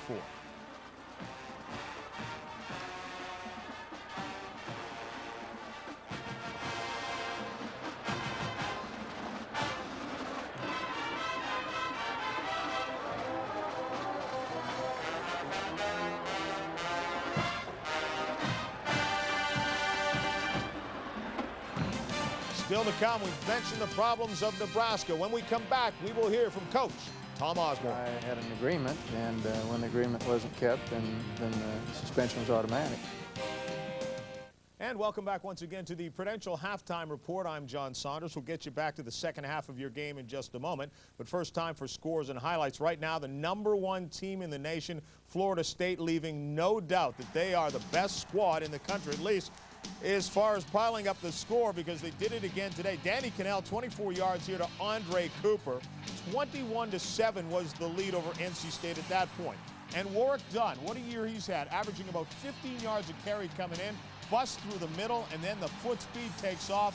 35-7, 67-17 the final, the most points ever scored by a Seminole team, breaking a record set back in 1985. They've outscored opponents this year 192-65, all ACC teams. And Danny Cannell today, 28 of 32, 310 yards and 5 touchdowns. Warwick Dunn, 101 yards, and he had a touchdown on the ground and 2 through the air. Penn State also rolling it up, 66-14. They blow out Temple. Wally Richardson, who struggled in his debut, had 3 touchdown passes. It was 18 of 26 for 19 yards, 3 touchdown passes and just 1 interception. Curtis Ennis, 14 carries, 132 yards and 3 touchdowns. Arkansas against Alabama. Well, the Razorbacks were poised and ready for the upset. Brian Bergdorf, though, goes 41 yards here to Curtis Brown. 17-10 was the lead. But 4th and goal at the Alabama 3. Barry Lunny, 3 yards to J.J. Metters. Does he make the catch? Barry Lunny thinks he does, and he did indeed. Was not trapped. 20-19 was the final there. So after surviving scares against Vanderbilt and Southern Miss, Alabama takes the loss. Arizona facing Illinois. In this one, you would expect it would be a game of defense. That's exactly what it was. It was also a game of memorial because, as you know, last week, one of the Arizona players, Damon Terrell, passed away. Today was his funeral, and Coach Dick Tomey was not at the game. He was at the funeral. So the defense goes to work. Dan White is sacked by Simeon Rice for Illinois. And then Dan White again going to the pass to Kevin Schmidtke. This ball is fumbled, and 53 yards is the return by David James. Illinois leads at 9-7. Illinois wins at 9-7 is the final there. And Simeon Rice, the story once again, 3.5 sacks in the game. 39.5 on his career, and that is a Big Ten record. He also had 10 tackles as well. New Mexico State beaten by Georgia, 40-13 the final. Philip Daniels, a 21-yard interception return for a touchdown. Mike Vrable was 16 of 23 for 270 yards and 2 touchdowns. Kentucky over Indiana. Kentucky ends a 12-game losing streak as they knock off Indiana out of the Big Ten. Cincinnati shuts out Virginia Tech 16-0 there. Brad Jackson, 71-yard interception return for a touchdown. Iowa over Iowa State, 27-10. Cedric Shaw, his second consecutive game over 100 yards. And Michigan State beats Louisville 28-7. Ron Cooper, 30-7 is the final in this game, and Ron Cooper picks up his first loss as coach. As most of you know, defending national champion Nebraska has been rocked by scandal this week. Heisman Trophy candidate Lawrence Phillips and his backup Damon Benning, both charged with assault in separate incidents against women, joining 2 other players who ran afoul with the law. Now, earlier this week, Coach Tom Osborne explained why Phillips was dismissed from the team while the others remain, indicating there was more to this story than most of us know. Lawrence and I had an agreement, and when the agreement wasn't kept, then the suspension was automatic. So there wasn't any. It was kind of like going for 2 points in the Orange Bowl 10 years ago, something that you just do out of reflex. And players are human, and Lawrence been under a lot of pressure, and you know, and he said he just flat lost it, and I guess for a lot of people, when that happens, it just doesn't happen so publicly. Phillips' backup, Damon Benning, remains with the team and has pleaded innocent, as has Riley Washington, who can practice but not play. Well, Damon Benning, you know, I'd be amazed if all the charges aren't dropped against him. I don't think anything happened there that wasn't fairly honorable as far as he was concerned. And Riley Washington, I'm very convinced of his innocence. As for Phillips, Osborne hasn't ruled out a possible return. He's concerned for his well-being, but discipline comes first. He and I had things pretty well mapped out, and so he knew what the ground rules were. So the suspension was not anything that was even anything that was debatable. As far as his returning to the team, certain things would have to happen where I was perfectly satisfied that he had made some significant changes in his life before he would come back. He's still in school, and he's had some chances. I know that there have been agents calling him and people that would give him quick and easy money. All he has to do is take the money and leave town. But he says right now that what he would like to do is try to face this thing down, and he knows he made a mistake, and would like to try to play some more football here if he can. And we, of course, will continue to follow that story as well as Nebraska on the field. Eddie Robinson, meanwhile, goes for a career win number 399 tonight against Hampton. Back in a moment. The Prudential Halftime Report, brought to you by the Prudential. When you face the most important financial decisions of your life, turn to the Prudential. Peace of mind, it comes with every piece of the rock. That's about all the time we have. We'll get you out to your second half in just a moment. But first, a reminder what we have coming your way on ABC's College Football next week. It begins at 3:30 Eastern Time. Number 3, Texas A&M invades number 9, Colorado. The Ohio State Buckeyes battle the Pitt Panthers. Mississippi State meets Tennessee. UCLA heads north to take on Washington State, or Michigan State meets Big Ten rival Purdue. Check your local listings for the game available in your area. Time now to announce the recipients of the Burger King Scholar Athlete of the Week. Each week, Burger King will donate $25,000 to the general scholarship fund of each winner's college or university. This week's winners are in Division 1A, Damon Heward from the University of Washington. Damon has a 3.34 GPA in business. The Division I AA winner is Paul Etheridge from Alabama State University. Division II, Jeffrey Mowry from Ashland University. And Division III, Christopher Palmer from St. John's University.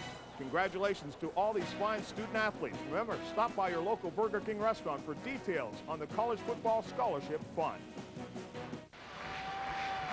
One of the great traditions at Ohio State. Dot the I. Dr. Gordon Gee, the president of the university, along with his new bride there, Constance.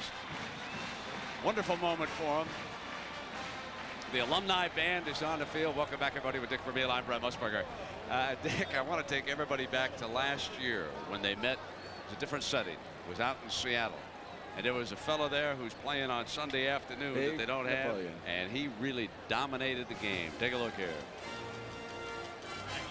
Well, actually, they were running the same type of cutback play in the first quarter. You know, they have over 100-yard rushing in the first quarter. They got to go back to that same kind of running. It's not Napoleon, but Neal has done a real good job with the same type of running action. Here is the key play. Eddie George on 4th and 11. This is a fake field goal. Lawyer Malloy argued that he was down on the dive. Folks, it is close, but they got the spot. They got the first down, and from there the Bucks rolled, and Eddie George has really Give shown the ball something. to Eddie.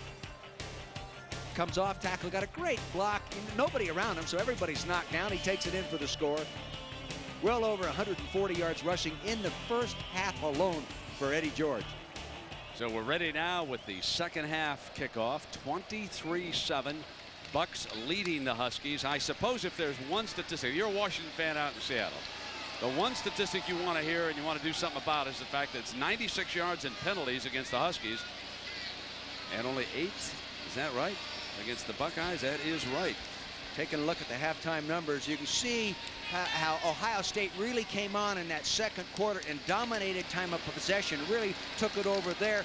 Offense pretty even in total yards, but what the big thing is, Washington has not forced Ohio State to punt the football since the very first possession in the football game. They've got to come up and play defense and get back into what they were running real well in the first game. If they do those two things, they'll be back in the game. The short or blocking man picks it up for the Huskies, and they will have a first down. The 32-yard line. That was Mike Reed, a fullback, bringing it up. Jack Arute, what's the mood of our two coaches? Brent, you guys might talk about Eddie George, but all John Cooper wanted to talk about was that big fullback, Nicky Salua. He says, hey, his play is what's broken George out. In fact, he said, we're not going to make any changes. I'm just so pleased with the way that fullback's coming into the game. Meanwhile, I talked to Jim Lambright when he came out onto the field, and he said, my biggest concern, the penalties. He said, I can't get my kids to understand that they've just got to wash it out of their head and play the game the way the Big Ten wants to call it. So let's see what happens here with Neal set behind Heward. Slipping through for a couple of yards out to the 36-yard line. And Dick Sualua, when we came in here, the coaches, I don't think, expected this kind of an explosion. They weren't sure that he was ready to take over that fullback spot. No, he actually considered quitting football here preseason and really didn't get back into it. You know, he's from Southern California. Mater Dei High School is a long ways from home, and he just wasn't into it. But today, he's blocking as well as any fullback we've seen in a long time. 4 down linemen, Vrable and Finkus. 92 and 94, the bookend rushmen. And coming through that time was number 94, Vrable, on the play as Heward snapped off a completion and a first down, hitting Conwell, his tight end. Well, Vrable set a school record last year, sacking the quarterback 12 times, so he knows where he is. He's a pressure guy. He gets after him. He's also a very bright guy, academic all Big Ten, majoring in pre-med. It's probably the smartest defensive front we'll see all year. Of the 7 front guys, only one of them is less than a 3.0 or better. Vrable goes to the tight end side, and he is matched against Conwell now, which is the Huskies' right side of the offense. This time Neal with daylight. Neal breaks it. 35 to the 32-yard line and springs. The defensive back makes the stop. Richard Thomas, the fullback for the Huskies, is also an outstanding blocker. We've seen him do in the past. This time a little different than an isolation block. He gets a seal block. He'll be right here. He'll be right here as it goes around and seals the corner out. Follow Thomas. He seals it back to the inside. Right there. Knocked him down. Allowed Neal to get up inside. Good job. See, this kid can run. They've got to do what they did best in that first quarter. Opening drive is an impressive one to this moment. See, they changed the formation, too. They went to a slot with a wing away to try to balance up that defense. Heward rolling now. Finkus giving pursuit. And Heward makes his way back to the 36-yard line. That's still going to be a loss of about 4 yards on the play. It was Finkus who got off the block. Fickle making the stop. Finkus, Fickle, and Vrable. They are the down 4 that give everybody fits. Finkus was a pressure guy last year. 20 tackles behind the line of scrimmage, equaling a tie for the school record. Brent, these two kids get in that offensive backfield. 2nd and 14 as they created some mayhem. Now Neal, the lone running back. Desisher is off to Heward's right. Heward's looking, pump fake, Gonna send him deep one-on-one. Double team, rotates over, incomplete. Kelly was coming to help out on Springs. They wanted Springs to bite on the pump fake that time. There was real good contact right there. I was looking for a flag, but evidently the ball was not in the air yet, but there was really obvious contact. A little out and up, try to move, get him to bite on that pump fake. He didn't bite. Springs very aggressive, and the Husky coaches tried to take advantage of that, but it has left Washington in a 3rd and 14. They got a bunch to keep this drive alive right now. The Buckeyes really don't play a nickel defense. It looks like they're lined up for a pressure defense. No, they just bluff it. They go off 3 deep zone. Vrable beating his block, but he drills it to the fullback, Thomas, who is just short. Let's see what they're going to mark it right at the first down marker. So the Huskies do not get the first down. They're going to be less than a yard short. It is going to be 4th and short. And remember, the first half, George got the favorable spot off the fake field goal. Well, they've got to go for it here. Obvious. Down like they are right now. 23-7. This is a critical drive. If they could take it on in, get it going, get their chins back up, and get back to playing Husky defense. The Buckeyes just dominated them off tackle in that second quarter. We could wind now. They are going to give it to him. And the crowd here in the horseshoe upset, but I'll tell you, it was over there on the Husky bench. And you know what, folks? It's even if you're the loyalist of Ohio State fans, it's about time the Huskies got at least one break. Yeah, they're due. Jim, you were due for a good one. Look at him. He's not too excited about it. Shotgun pass to the right side of your screen. Lays it off. Good pass protection. Slides outside. Thomas going for it. Oh, that baby was close, too. But it's a first down now for the 23. Neal jammed up. Pincus was all over it on the inside. He just blasted the blocker back into that backfield and made the stop. And helping out was Johnson, number 52, who is starting to come on as a linebacker like the coaches expected here. See, they ran a crash stunt. They lined up the defensive outside and brought him down underneath the offensive tackle. Unless you're zone blocking and get help from your guard, that's a real problem for the big offensive tackle. The cutback running has been better than the direct lead running. They should go back to it. Now the field side receiver is Coleman, and Springs is looking in on him as Heward makes a change up at the line. Howard comes up, bump and run on Janoski. Heward keeps it off that option fake, and he is out of bounds on the far side at the 25-yard line. Belisari, the middle linebacker, number 30, in pursuit. What they saw was the bare front. They covered everything over the middle. They didn't want to run inside, so he audible to the option. Now, the Buckeye defense knew this is what they would audible to, and they said they were going to force the quarterback to keep the ball. The lesser of the runner of the two, see, and they go ahead and tackle him rather than allowing him to pitch it or forcing him to pitch it to the faster tailback. It has been 3rd and 13. Heward has been looking to the left. He's been trying to keep it away from the field or the Springs side. Howard is the defensive back. He's up very tight. Now he backs off, loosens up to the 19-yard line. Heward will go right this time if he gets it off. Trouble, breaks out. Kessie tries to throw a block. Heward with a good move. Fumble! Buckeyes recover. Buckeyes recover the Heward fumble, and they have the ball on their own 7-yard line. Johnson recovers. A great effort by Damon Heward. They went to a double zone, took away his pattern. He wanted to get the ball to the tight end down the hole. They covered that. He scrambles out of the pressure. Did a real nice job of running the football. They got pressure up inside from Pincus. They stunt around the outside. They pick up the stunt. He slides up inside. Now he just rallies and becomes a ball carrier. Not known for his running ability, but doing a great job, really competing to try to get his club back in there. Now he gets it stripped and knocked out right there. The ball's on the turf. Tough break for Damon Heward and a great effort on his part. In their opener 3 weeks ago, the Buckeyes drove 99 yards and broke Boston College. Let's see what happens here. The Huskies know they have to stand a little taller on defense. 27 has been eating them up. In excess of 150 yards. Off the toss sweep. Jumps one, and this time he is slammed. Aliaga is coming up there with Jensen. On that toss, see, they made him commit inside right now, and Ink Aliaga, the second-team All-Pac-10 linebacker from last year, scraped inside out and made the play. He's a real good football player, and he didn't get to play in this game last year because he was coming off an injury, but he's playing today and made a nice play. So they put the Bucks in 2nd down and 8. And I'm sure the Huskies are well aware of what the Bucks did in a critical 3rd down when they were coming out with that swing pass that was wide open to George. The Huskies are playing a bear defense on him now and then shifting out of it, trying to get him to audible. Play fake, Hoyne on the run, fires, and it is complete to Glenn. Out to the 22-yard line, and a 1st down. They go one-on-one against Reeser.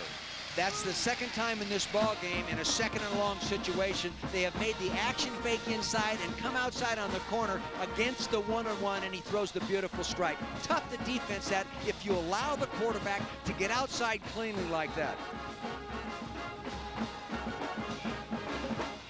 Here's the action fake I'm talking about. Now that freezes linebackers inside, but he doesn't set up. He keeps on coming. He gets his shoulder squared around, takes a little hit from Jerry Jensen there, but too late.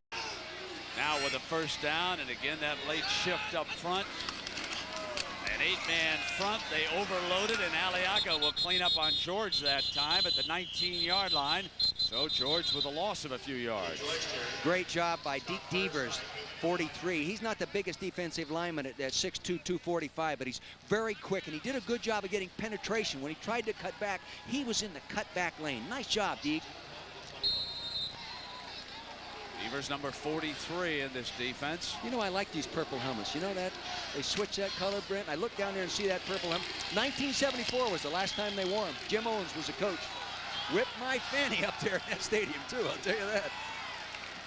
They beat on a few up there in Seattle, Coach. Pretty good at home, these Huskies.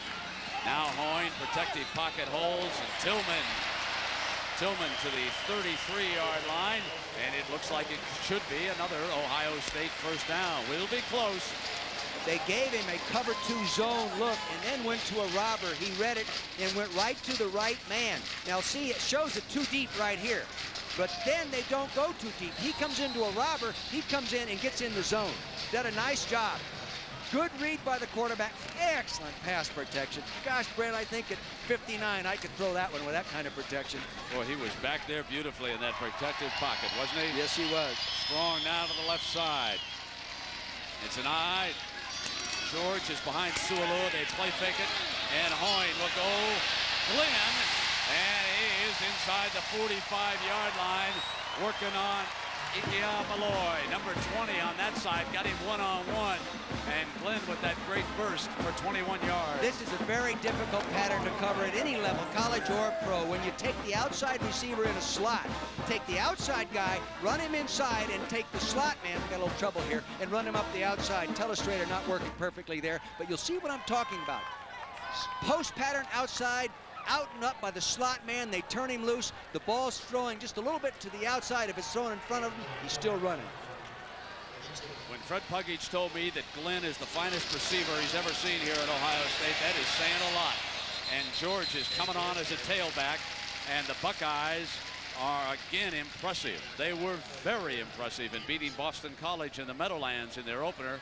And they have come on strong here again, leading Washington 23-7 and stamping them as perhaps the team to beat in the Big Ten. I hesitate only because Penn State gets to play the Buckeyes over there at Penn State. And remember, they put 63 on the board against the Bucks a year ago. That's worth remembering.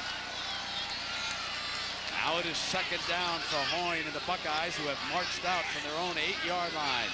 Stanley's the motion man.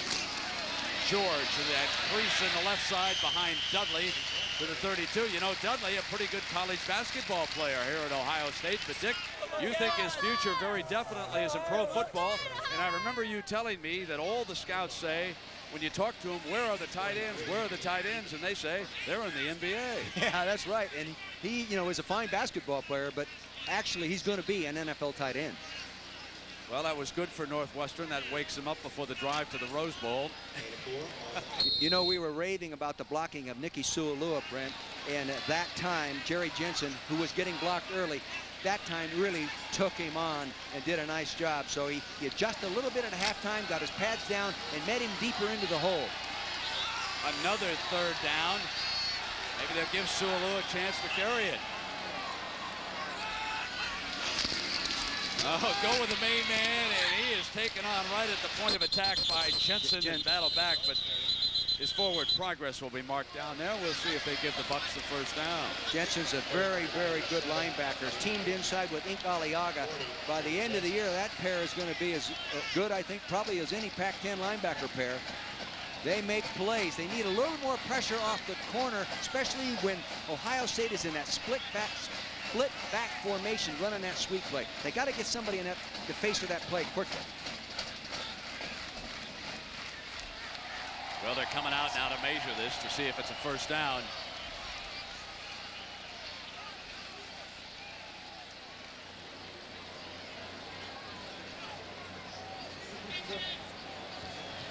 Made it. Let's take a look at Dudley as a hoop star here. Yeah, he could play a little bit. He averaged 13 points this last year. That's not too bad. Take over here, Dick. I know there you like we go. Yeah, you know, 13 points, and he's played all the time, and now he has no more eligibility left in basketball, and he can concentrate on football. The man's game. Oh, baby. 13.3 points a game and 7.5 rebounds. Now it is 1st and 10 for Hoyt and the Bucks. After the change, he's got Glenn off to his left. Hello. And it is Jensen who buried him at the 39-yard line with that sack. Boy, you cannot turn a linebacker loose like that inside. That's a mental mistake when a guy gets in there that clean, Brent. Somebody obviously blew the protection. Top of your screen, 40 will flash. Jensen will flash in there, come to the outside. See, there's 4 guys. If there's 4 guys on that side, he either throws it out to a hot receiver or he gets tackled. Too many guys rushing on that side. Daniels and Golston. Dick, number 50, Golston, who has replaced Corey Stringer. Any impressions of him down there as the right tackle? Well, I tell you, it's hard to fault him for anything. They've been moving the ball so well, Brent. You know, he's an active young man, and I think in years to come is going to be a fine, typical Ohio State tackle. Hoyt, complete to Glenn, who is out of bounds with Reeser in pursuit at the 28-yard line. What a slick-looking receiver number 83 is. Get ready for some explosions by this man. He's the fastest man on the team. Here he is, no parents. His high school coach helped raise him. They got him going. He gets a football scholarship, but it's going to turn around his whole life. He's doing a good job in the classroom right now, and my gosh, we salute you, young man. The odds were not in his favor, Brent. Well, I'm going to tell you, he had some academic problems, and he joined the team late in Seattle a year ago, and since making up that class, he's been a 3-point student here in Columbus, making the most of his opportunity, which is nice to hear from the young man. Number 8. Corner blitz. Read it behind Tillman, incomplete. Parrish was covering number 12. That is really tough. They run the corner blitz. Boy, that's tough on a quarterback. But with the experience and good coaching that Bobby Hoyt gets, he saw it. He tried to throw to the hot receiver, just didn't throw it accurately. Dick, I've got a question about the Husky defense. When we saw them in Miami, I thought number 9 for Jim Lambright, Lawyer Malloy, made bigger plays. He's been rather quiet out there today. He has been quiet. I tell you, he's also got caught in the wash. They've had a lot of people blocked so soundly. As he moved inside out of the play, he had to go around a pile of defenders getting knocked off the line of scrimmage, Brent, and I think that's part of it. So with this 4th and 6, the Buckeyes elect to use one of their timeouts. This is a huge play coming up here for the Huskies. It's 23-7, and they trail the Bucks.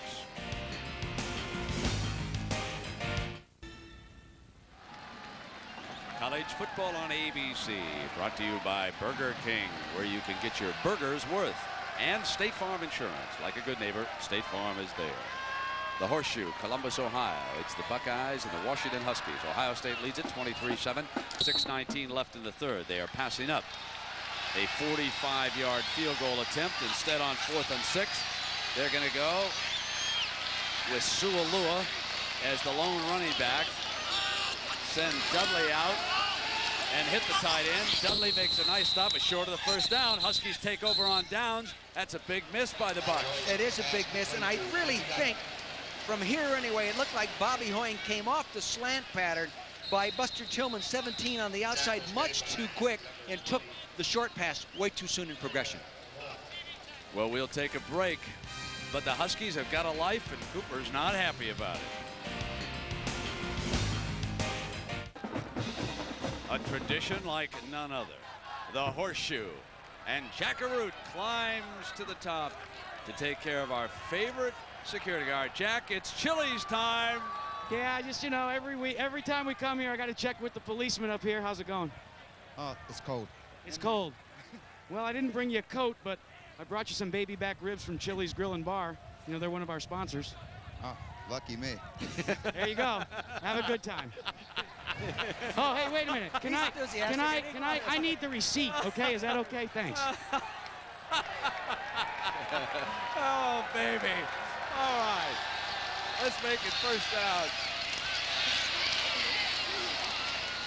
And the Huskies pounded off the right side with Neal, the ball carrier. And Dr. Gay has dropped by the booth here. Doctor, it was great. You dotted the I as well as anybody would say. How come you didn't do a flip? In the case, I mean, the only thing I was concerned is I was going to dot the O and embarrass everyone. Doctor, thank you very much. Thank you. I want to tell you, ladies and gentlemen, he cut a promo for the upcoming Notre Dame-Ohio State game. Don't miss it. It's now second down for Washington. Neal, the running back. And Heward fires, diving. Janoski's got it. That's a first down, Washington. I'm impressed with Damon Heward. I think he has grown up a lot since the last time we saw him play, Brent. He's doing a good job. The fumble hurt him on that great scramble play. But I really think to this point, he's done a good job. UCLA creeping up on the Ducks there. Well, we'll be headed out to Pullman. That was a great stop for us last year. Can't wait to get there. Absolutely. We see Coach Price. You bet. And those Cougars, they'll bring a few blitzers next week. And here, speaking of blitzers, Ohio State coming. Good call. Bill Young, defensive coordinator. You know, a linebacker can't make that kind of play unless the coordinator calls the linebacker blitz, and he called it at the right time and nailed it. Bill Young's done a great job of coordinating this defense over the years. They've just gotten better and better, and now he says this year they're not trying to do anything different, just trying to do everything better. Second down and 7 for Heward and the Huskies. Ohio State 23, Washington 7. Huskies with a slot formation, and it's Coleman to the left. Two tight ends are to the right for a little more muscle. And Heward gonna swing, look deeper downfield. Got his man, Coleman, incomplete at the 5-yard line. Had what he wanted, one-on-one with Howard. Freddie Coleman, just a sophomore, his senior year, he'd make that catch, Brent. He's got to make that play, especially in a game like this. Down the hole, one-on-one coverage, no safety help. It's down here, the right-hand corner of your screen. It goes right through his arms, not deflected in any way. Well, maybe Howard got a hand in there. Let's give Ty a little credit on that one. It was real close now as Janoski checks back in. Desisher also out there. Huskies gambling on the big play. This is 3rd and 7 now. 4:27 to go in the third. Showing blitz. Belisari bluffs and backs it out, but there is a flag. Let's see, did they take too much time or did they cause someone to move? Let's hold on here. And it goes against the Huskies, another critical penalty. And John Saunders, what's up with the Gators down in the swamp? And there is a great one in the SEC at the Swamp. Tennessee and Florida, 3rd and 4 on the 6th. Danny Werfel, 6 yards to Ike Hilliard. 3rd time they've hooked up in this game. And right now, Tennessee's lead is just 2, 30-28. Brent. All right, John, pressure on Peyton Manning now. He needs to rally the Volunteers. Here, the Huskies have been penalized 10 times for 101 yards here today. They're killing themselves. Heward is now back. Middle, incomplete. Janoski was open, and he overthrew him just a bit. They'll have to punt it away. They did an awfully good job of picking up the stunts in the defensive line that time, but by the offensive lineman, they did a real good job. But he just, like you said, Brent, he just got the ball up a little too high and overthrew the thing. 10-1 in penalties. You're -1 offensive player in that situation. Jeff Prince will punt it, and Terry Glenn out of Columbus, Ohio, set to return it, standing back on the Bucs' 16-yard line. Bad snap, and here it comes. They have turned it over right there as Kelly pounces on it at the 16-yard line. Cleveland was the deep snapper. The Buckeyes were well aware that Washington was having center snap problems on field goals and punts. Punter did not have a chance. It wasn't over his head. It's way off to his left side. He didn't have a chance. He starts running over there to try to field it, but he just couldn't get to it. Real good heads-up play by the Buckeyes. They had pressure coming. Many times you've seen a ball like this and no pressure. This time they have pressure, and that's a real good play by Robbie Kelly, the strong safety. And a change with the Bucks this year. They're not using underclassmen who don't play. The special teams are manned by a whole lot of defensive starters this year, and that's what Kelly is, and he was able to come in and make the play. Now let's see if Hoyne and the Bucks can finish it off. Here's George, daylight, George, touchdown, Ohio State.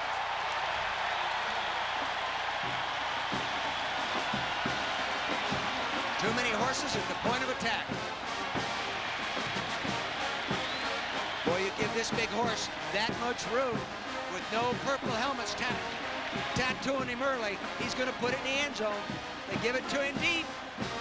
No blue jersey, no blue helmets, good stiff arm. There's Malloy. We wondered where he was. He just took it in the mush. Good straight arm right there. That's 175 yards on the day for Eddie George. 2 touchdowns. And Jackson, since missing his first extra point, has been perfect. How impressive is this? Buckeyes 30, Washington 7. ABC. Not a bad afternoon for George here in Buckeye land, and some of those slickers breaking out. There's a forecast for some heavy rain late this afternoon here in the Columbus area. Has held off so far, but we got a brisk breeze blowing in from the open end of the shoe. Malford will send it down.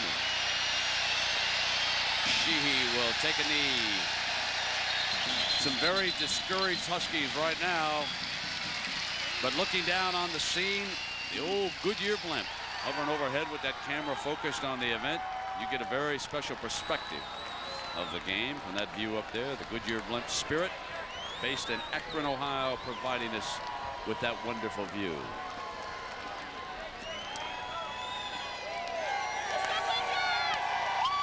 Well, they may be taking a few folks apart this year, these Buckeyes.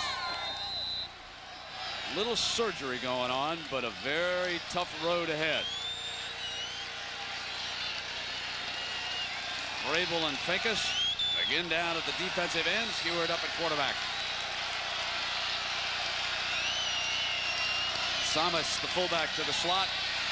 Heward, receiver's covered. Now he's hit on the release and complete to Neal. Oh. Neal takes pop. Howard was down there along with Gwynn at the 49-yard line. That's a headache by both people, Brent. Hey, you could hear it all the way up. They hit helmet to helmet. Ty Howard, you're a tough young man, but there's got to be a better way to hit. Fullback to the slot. Good poise. Good poise. Now finds he's hit receiver on the release and On the 49, first down. Oh. 29 yards to gain near midfield. Coleman slotted this time. Springs is over to the field side. Heward checking in that direction, and Finkus was hanging on, so he releases it, and they take a loss. But Finkus was draped all over Heward. If it's not 92, it's 94 or vice versa. One or the other, they are all over you. Well, you can see why Matt Finkus was first team All Big Ten last year, Brent. He's given Bob Sapp all he can handle. When this game's over, Bob Sapp will be a better pass protector by next week because he is forced to go to his maximum ability to block this young man. Garnett now into the defensive line for the Buckeyes. And he is one of the defensive tackles. Oh, he Thomas, the fullback, dropped it at the 45. He wanted to run with the ball before he caught it. And right now, at 6 Eastern time, we'd like to pause 5 seconds to allow our ABC stations to identify themselves.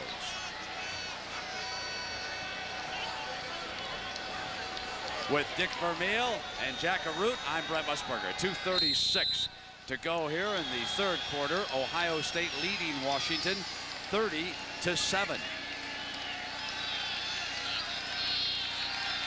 The Buckeyes struck first, missed an extra point, and briefly Washington led it 7-6. Since then, Ohio State has dominated. Washington on a nice drive to start the second half, but they fumbled going in at the Buckeye 8-yard line. Thomas, the fullback, holds on at the 45-yard line. John Saunders with an update in New York. John? Well, Brent, once again, it's Tennessee and Florida, and this time it's Danny Werfel to Ike Hilliard. Have we said that before? Perhaps 4 times. That's Hilliard's 4th touchdown reception, tying a school record. They missed the 2-point conversion. Brent. I'll tell you, Steve Spurrier is never out of a football game, is he? The things he does with that passing game, he drives them all crazy. And Hilliard, a big-time wide receiver down in the swamp. Now, 4th down, and so they will attempt to get a good snap this time. Different snap. A little bit low. And Springs will let this one roll dead at the 12-yard line. Now, we mentioned the Ohio State schedule. Take a look at it. Next week at Pittsburgh, the Fighting Irish then come in here on September 30th. Then on October 7th into Penn State. Up to Madison to play Wisconsin.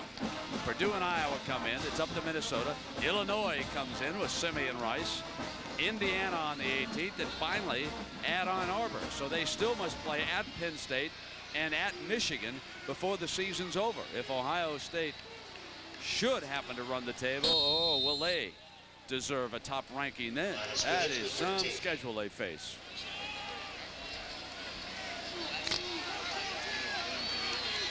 First down for the Buckeyes. Point brings them up. And George being given a rest as Pearson replaces him. Malloy, number 20. Ikika Malloy, he played Rover against Arizona State when Parrish was out. Now he's playing that linebacking spot. And Dick, your observation may cause them concern. He's a little bit small to be at that linebacking spot. Well, the way they play these guys, widen to the outside. You can get by with a smaller, quicker type guy. Where they're really getting hurt is the next guy to the inside. You know, at 240, ended up on a tackle or a big tight end. They're getting blocked. Pearson pounded again and hit by a host of fellas, including number 9, Lawyer Malloy. Well, we wondered where Lawyer Malloy has been. Well, 2 plays in a row, he's been up there doing what he does best, making plays against the run. They move him all around in that safety position. He's not always deep in the hole. See, he's up close to the line of scrimmage right there, going to fill inside out. He doesn't miss many tackles. Boom, he gets in it. He gets help from a lot of other purple helmets, but he makes a lot of plays. One of the fine defensive players in the country right now. Bobby Hoyne and the Bucks break the huddle. The 23-yard line is where they must go for a first down. Hoyne, and he's got it. Miller makes the reception at the 30-yard line, and in talking to Bobby Hoyne, we asked him what's left for him to reach here at Ohio State. What goal has he not yet attained? Well, it's definitely the Rose Bowl. You know, the quarterbacks from Ohio State are all recognized on the Rose Bowl teams. You know, Rex Kern, Art Schlechter, and hopefully at the end of the year they'll be saying Bobby Hoyne. But you know, when they talk about past teams, it's always the quarterback who took that team there. And Hoyne is trying to do just that this year. Offensive line holds up, goes deep right side, wanted Glenn, and Reeser was right with him step by step. Glenn complaining just a little bit about the bumping that was going on. You know, these guys are going to be really, if they don't get anybody hurt, they're going to have a real shot at the Rose Bowl, much more so than I think any year that we've seen them, Brent, since we've been doing these games. Really, that offensive line is so solid. The only inexperienced player is Goldston at the right tackle spot. They just wear you down physically, and they have, you know, the 5 real talented players on offense. If the defense can hold up and nobody can get hurt, nobody gets hurt, they're going to be right in the thick of it, probably all the way down to the Michigan game. Talk to me about their center, Porter. He's been doing a good job. Second down and 10. Porter snaps it to Hoyne, and that time Smith, they were setting the screen. They let him through, and Pearson is out to the 36-yard line. They were taking advantage of Smith's great speed on the inside. They released him that time, and now that will leave them with 4 yards to go for a first down.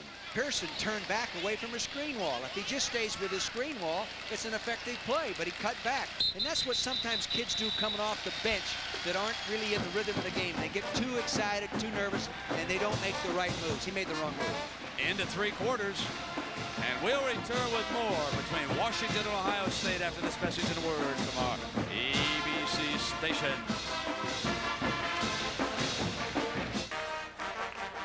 There's our college football lineup on ABC next Saturday at 3:30 Eastern Time. These Bucks go up to Pittsburgh.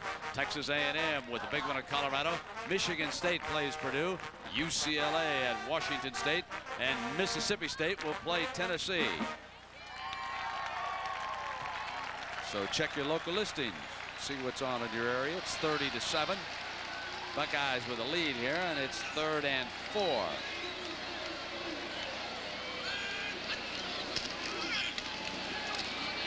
Now Bobby Hoyne's going to hoof it. First down, midfield. Well, I'm supposed to send it to John Saunders, but I don't want it. Oh, I'm kidding, John. Take it away, big fella. What do you got? Well, Brett, I understand why you don't want to see this, and I hate to break your heart. Miami of Ohio and Northwestern. The bad snap here through Paul Burton's legs. Recovered by Jeff Cheeks, and it sets up the game-winning field goal as Miami of Ohio out of the MAC knocks off Northwestern. They'll leave the top 25. Brent. John, just remember that the Wildcats were keeping their focus on the Rose Bowl today and not the national championship. 1st and 10 now. The ball is at midfield for the Buckeyes. Good defense. That defense that time. Good defense. Jumped all over the running back. Coach didn't give him a chance to get through there at all. Well, we got take a look at the. We have some backup offensive linemen in there right now too, giving some of those starters a little breather. Here we look at the numbers. Game being totally dominated by OSU here. Over 8 minutes in time of possession. The turnover factor here is critical. And remember that bad snap on the. Intercepted. Picked off by Davis. Not a good thing to do when you've got that kind of a lead. The point I was making was the play broke was that the bad snap on the punt is equivalent to a turnover. Now we get another turnover going the other way.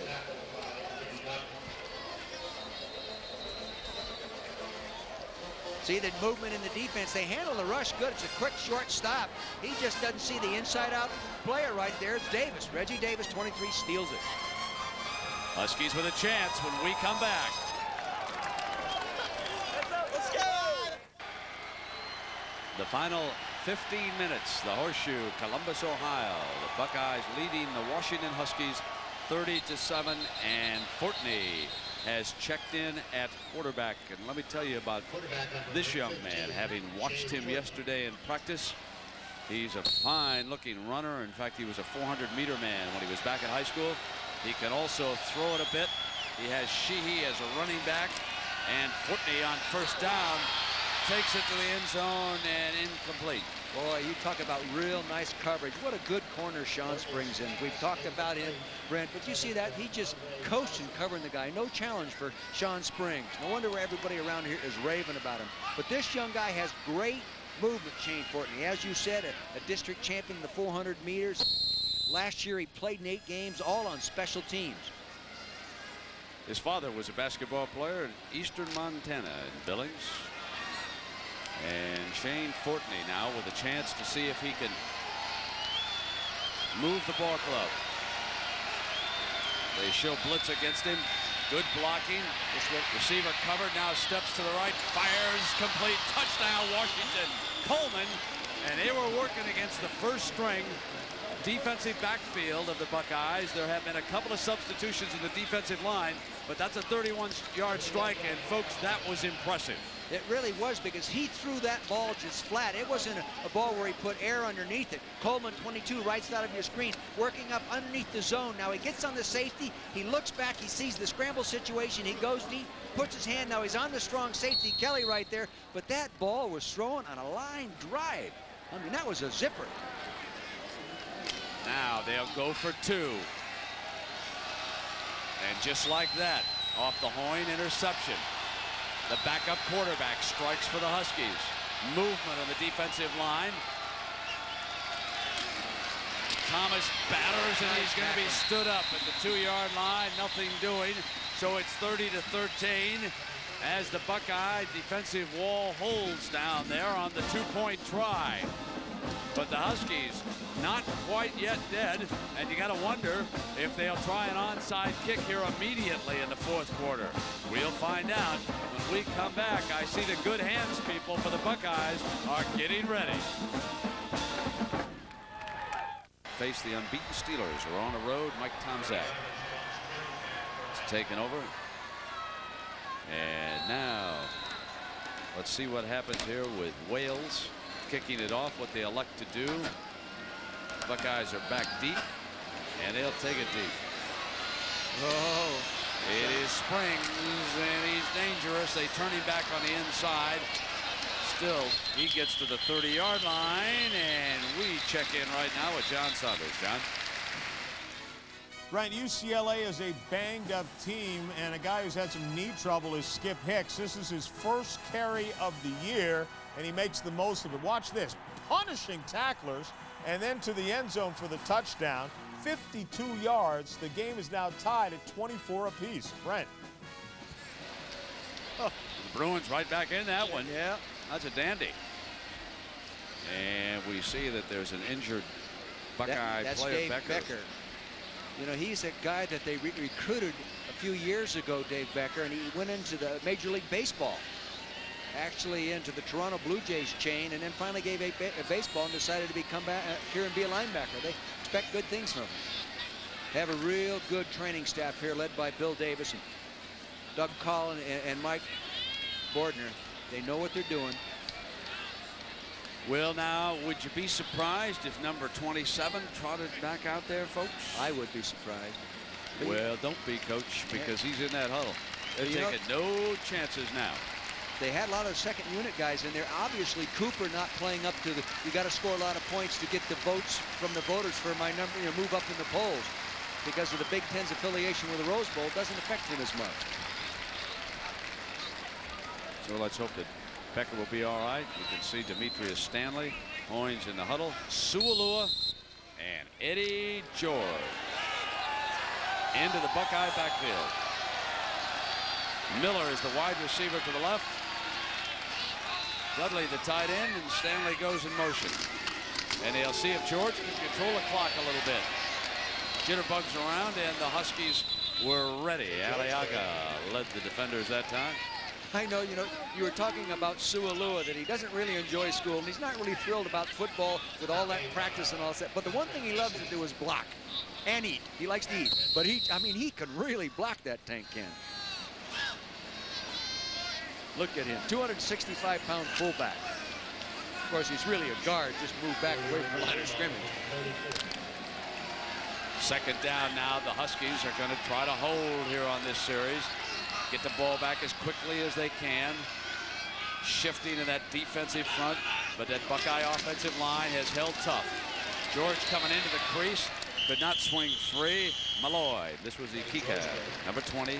The Huskies defense jumps around a lot, and then they jump to a spot and stunt. That time they almost stunted right out of the play. The nose guard looped around, they let him run around, and they cut right back where he was originally lined up. Show you what I'm talking about right here. Here's Hoffman right here. He'll stun around like this, and it opens up a hole, and the running back finds it. Bang, they cut off the stunt. There's the hole up inside, and he finds it. Good thing he had some buddies that filled in. Okay, folks, follow Mr. Vermeil Sualua. It's 3rd and short. It's search and destroy. Fullback couldn't clean him out that time, and the Huskies hold. Ink Aliaga penetrated from inside at the linebacker position. Boy, he's a good football player. Playing middle linebacker, and he just fired the gap and made the play. Nice job, Ink. It shows he really hasn't given up. Here's Sualua trying to lead the way, but it broke down otherwise. See, in other positions, it broke down before it got there. He's blocking on Fiala, but the play broke down too soon. Now the Huskies send Neal onto the field, their tailback, to return this punt. He's standing back on the Washington 22-yard line. Bartholomew into punt. Jim Lambright said, Bartholomew, 2 bad punts. Oh, baby. First time he's ever punted in Buckeye Stadium, and he's a little upset with himself. Well, they very seldom give a freshman a scholarship to punt here at Ohio State under the John Cooper regime. And if I was Bartholomew, I'd go to the far end, away from the head coach. I'd go way down by the other 30-yard line. Just stay away from the head coach. We'll be right back. College football on ABC, brought to you by Chevrolet. The cars and trucks 36 million folks depend on every day. Genuine Chevrolet. Napa Auto Parts, we keep America running. Domino's Pizza, when it's got to be deep, it's got to be Domino's Ultimate Deep Dish Pizza. And the U.S. Navy, you and the Navy, full speed ahead. Full speed ahead for the Washington Huskies. Their backup quarterback, Fortney, drove them to a touchdown in 2 plays. Now the defense holds. And the handoff to the 48-yard line with Sheehy, the running back. John Saunders, how about Oregon and UCLA? Well, Brent, apparently we're going to hear about this guy, Tony Graziani, quite a bit this year. He has shown he can throw for touchdowns, and here he is running. A little fake there and takes it in from 7 yards out. And Oregon retakes the lead over the Bruins, 31-24. Brent. So, John, the Ducks are acting like they are not to be denied. Here it is, Fortney, incomplete. Threw it beyond Janoski's grasp, and Springs with coverage there for the Buckeyes. So now this is going to bring up a 3rd and 9 for Washington.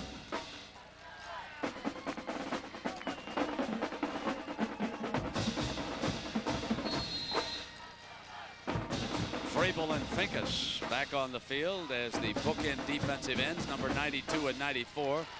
That figures to give Fortney less time to throw the ball than perhaps he had in that previous series when they were not on the field. And you got to rush him with a little more concern for his scrambling ability because he can fly. From the shotgun, he wants to take off, and he does. But Belisari, coming quickly in, denied him the first down that time. The middle linebacker, reading it, was able to slide in behind, and here comes a 4th down. No question they're going to go for it here. This defense has really gotten better from that first quarter on. It's been a good defense for a long time. Over the last 4 years, last 4 seasons, Buckeye defense giving up an average of 15-3. Good coaching by that entire defensive staff. Dick, watch Fortney, who is still on the field, even though the punter is there. Fortney is in short punt formation, as though it could be a shotgun, but no, they're going to send it. I'm somewhat surprised that they've elected here to give it up. And it is down at the 16-yard line with 10:15 to go. They're going to need 3 scores, having missed on that 2-pointer. What do you think? Well, in that field position, it wouldn't have been a surprise to try to fake a punt. They left the main front defense in there. They were playing defense, not punt return. So it was a good decision to go ahead and punt. We'll be right back. UCLA. 30-13, Buckeyes over the Huskies, 10:15 to go now. Eddie George, Nicky Sualua, the backs, and the Bucks will attempt to grind down some time on that clock. Off a fake, Hoyne to the left, fires complete to Glenn, who is out of bounds. And John Saunders, how about Florida and Tennessee right now? Well, Brent, Tennessee had 30 points at halftime, and right now Tennessee has 30 points. Riedel Anthony takes this one in for a touchdown. Problem for Tennessee is the Gators now have 48. That's the score. Back to you, Brent. like I said, you got to watch that Florida speed in the second half. May get all over you down there in the swamp. I mean, those guys are something. First down. Don't accuse me of being a front runner. First down and 10 now. And Glenn hands it off. He came in motion. Hoyne giving it to George. Out to the 35. Jack Garoot, what do you got going down there, big fella? Well, Brent, I was over at Murfield a couple of days ago, you know, the golf course, and I wanted to show you something I found hid behind the bushes. And I'm not sure, I didn't know whose it was, but then I looked and it said Dick Vermeil. Now, you're not supposed to tell people I that understand that maybe if you take this to BJ's at Pro Golf, he can fix it, but Dick, I understand you started playing golf, and if I can get the camera up here, I've got a message for Jeff Lurie over there at the Eagles. Yeah. Hey, Mr. Lurie, you blew it. Just get him a set of ping golf clubs, and you could have had him. Second down. Oh, payback is something, Jack. George to the. Oh, yeah. How can you tell a redneck anyway? Well, anyway, 9-19. It's 30-13, but hey, listen, we do want to thank. I would never throw my Callaways, I'll tell you. We do want to thank Jimmy Whistler and those folks out at Muirfield Village Golf Club. It's amazing that he was able to find that club. That's a beautiful golf course. Oh, it really is. They had the 3-tour challenge out there, of course, earlier this week. 29 carries, 194 yards, Dick, as George is closing in on a 200-yard rushing day here in Columbus. I tell you, those Huskies are still swarming. They're still swarming. They're quick. They're just not quite strong enough in front of those 300-pounders all the way across the line. You know, we were speaking about Muirfield Village, and of course we do the Memorial Tournament here, and it reminds me, the Dean Witter folks, when Ohio State finished up at the Meadowlands with that game against Boston College, John Cooper took them into the city on a big tour, and Dean Witter had him down the floor of the stock exchange. Now, you think that George could get somebody's attention if he wanted to make a buy down there on the floor? I bet he could, I'll tell you that. Well, let's see if he can get the 200 now. Oh! Fumble! And Washington's got it. At the 30-yard line, Washington pounces on the loose football. Reggie Davis sack as Hoyne took a lick. Reggie Davis came off the corner, boy, and he nailed Hoyne. Hoyne was lucky to get up. Coming from the left side, 23, Reggie Davis. Played real well against Arizona State. They don't pick him up.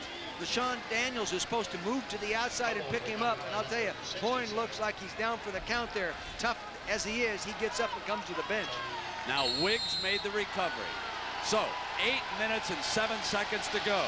It's 30-13. Is there enough time? Heward is back in at quarterback.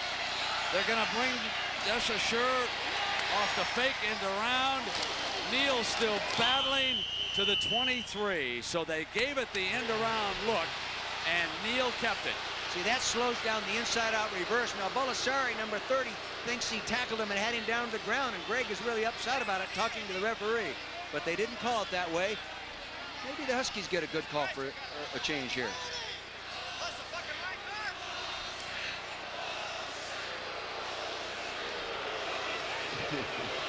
Greg Bolasari, he's upset right now, and he's getting after him a little bit. Better get in the huddle there and play. So this will make it 2nd and 2. That's an 8-yard gain for Neal. Cleland is the tight end on the wing to the left. Neal with a beautiful stutter step. Belisari gets away from him, maintained his balance, and still short of that first down. He's a dandy one, though. He is so strong for a short little guy, you know, at 185 pounds, 5'9", and to be able to do what he does, really an outstanding athlete and a good student as well. Here is the play that turned this game completely around in the second quarter. It was the fake field goal. George rolling around the other side, got the first down. From there, the Buckeyes scored. All right, Washington now threatening. 3rd and 2. Neal And Belisari's got him, hanging on at the 21-yard line, denies him a first down. We had another outstanding collision right there by Richard Thomas blocking Ryan Miller, 40-34. Richard Thomas really nailed it, allowed him to get outside and possibly get a first down. What is it still? They get it, Brent? Inches? Inches, Dick. That was a great tackle by Belisari. That was a great block by Richard Thomas. Man, can he hit you? Belisari, you know, he's two-time academic All-Big Ten. In pre-med, he's not taking basket weaving. He's a bright guy. They still offer that in some schools, Dick? Yeah, a couple places. Yeah, what the heck? Got to win, you know. John Cooper, 5-year contract in front of him. Can breathe a little bit easier. Got a good football team. Great coaching staff working for him here right now. Got a lot of things going his way. But it ain't going to be easy. Oh, that's a tough schedule. Yeah, tough schedule. How about those Notre Dame tickets coming in here, huh? $1,000 somebody. $1,000 people are willing to pay. Unbelievable. They've been looking forward to that in Columbus for a long time. The Fighting Irish come marching in and really had one eye on that game for some time. 6:58 to go. 30-13. Bucks and the Huskies. Part of the alumni band making a great appearance here in Columbus. Now 4th down and inches. Heward, Bucks for the first down. Belisari was trying to throw him back, but I think the forward progress will give him the first down. Let's see the spot and how they sort all this out. Let me ask George Hill. George's got a lot of friends back in Seattle. What's the penalty count? He's our stats guy here. He's been up on top of this story. 101 yards still. And that's 10 penalties for 101 against the Huskies. You know, I think sometimes, and I can remember back, moving from conference to conference, you go into a different conference, they do call different things differently in different conferences. Some people much more sensitive to holding in some conferences they allow you to get away with a little bit more. I don't know, but today, boy, it was imbalanced, especially in that first half. We've had about 700 and almost 50 yards of offense in this I know baby, it. huh? Yeah. Just did get it. Jim Lambert, boy, he's done a good job there, and the players love him, the coaches love him, and he really feels at home now as a head coach, this being his 3rd year, going through the problem. He said the great thing that what his squad did is they came out of the adversity of all the penalties and everything, a better team. There's no you and I and me guys on there. They're all team guys left. Finkus, Vrable, stunt in the middle, and Heward will step away from it. Cuts back down to the left with plenty of daylight. Heward slammed at the 7-yard line. Helmet comes off. Oh, Kevin maybe Johnson. the headgear is loose, and Heward bounces right back up. Looks for the corner man. Kevin Johnson was rolled up in zone out there. When he broke up inside, he came in and made the play.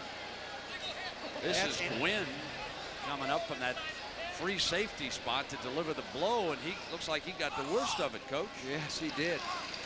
But I'll tell you who also got in on that hit was Kevin Johnson. 52 to the left-hand side of your screen. So he goes off playing coverage. Quarterback scrambles up inside. Now 52 right side of your screen flashes in, and you have heck of a contact. Blam! Woo! Headache. Yeah, I could see Gwynn got hurt right on the aftermath as he was diving in. But a 1st and goal on the Heward run. Huskies looking for a quick score. Split backs right now, and Heward will stay apparently in the shotgun. He does. High touchdown, Neal. A juggling catch in the end zone by the Huskies tailback. Holds on. 6:06 to go. Oh.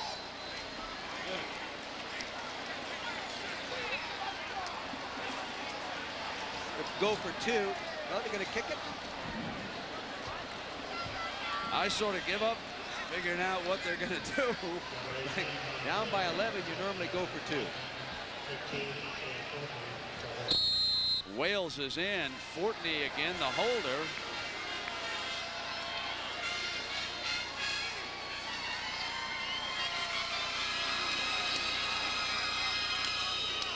So it's a 7-pointer. Now let's see. That makes it a 10-point game. So he's still going to need touchdown and a 2. Yeah. And a field goal. Right, to win it. To pull it out. At some point, you're going to need the 2. And there's always been that debate. Yeah. Don't Go wait now. for the last time. Yeah. Go now. Yeah. You know? Jim's got to I fight wonder, back. my only question, Dick, is do you think the staff has talked it over and they're saying that, look, if we can come back and tie these guys, it's as good as a win right now? Is there any possibility that they're saying to themselves over there, let's say we can get 2 scores in 6 minutes and walk out of here with a tie, it would be a great comeback. What's your feeling about something like that? Well, you know, you have a thought, but my experience on the sideline and talking to coaches and your staff and your mental frame of mind, I don't think they're thinking tie. I think they're thinking we'll go for 2 at a later time. I think they come to win. Would a tie cost Ohio State a possible national championship? Oh, yes. There's your, yes. There's when you're supposed to on the chart. Yeah. Yeah.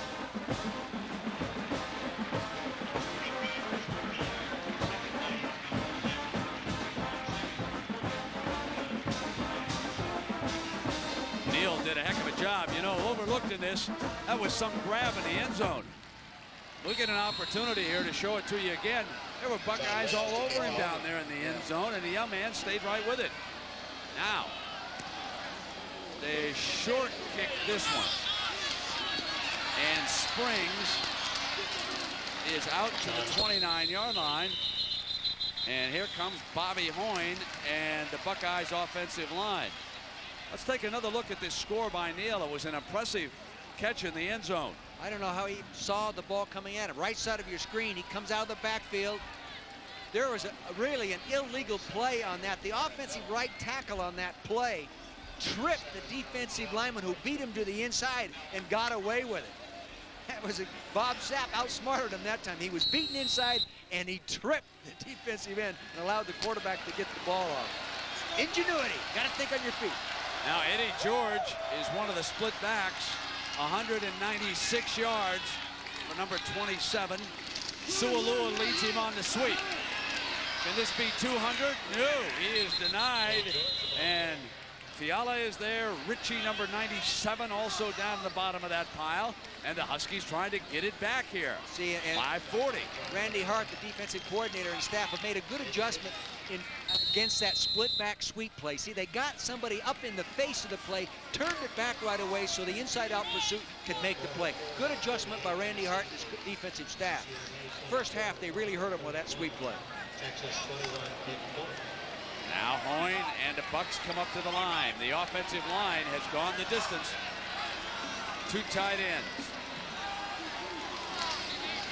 The fake and roll left. Hoyne gets away from Jensen, and Hoyne slides out of bounds with Malloy in pursuit at the 37. And a reminder that if time permits, stay tuned for the Thrifty Car Rental Game Report featuring scores and highlights from around the country.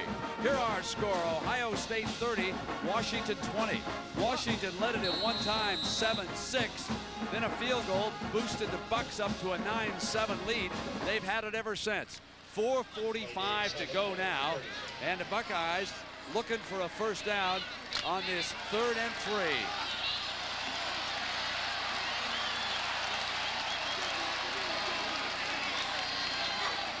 Sualua set in front of George.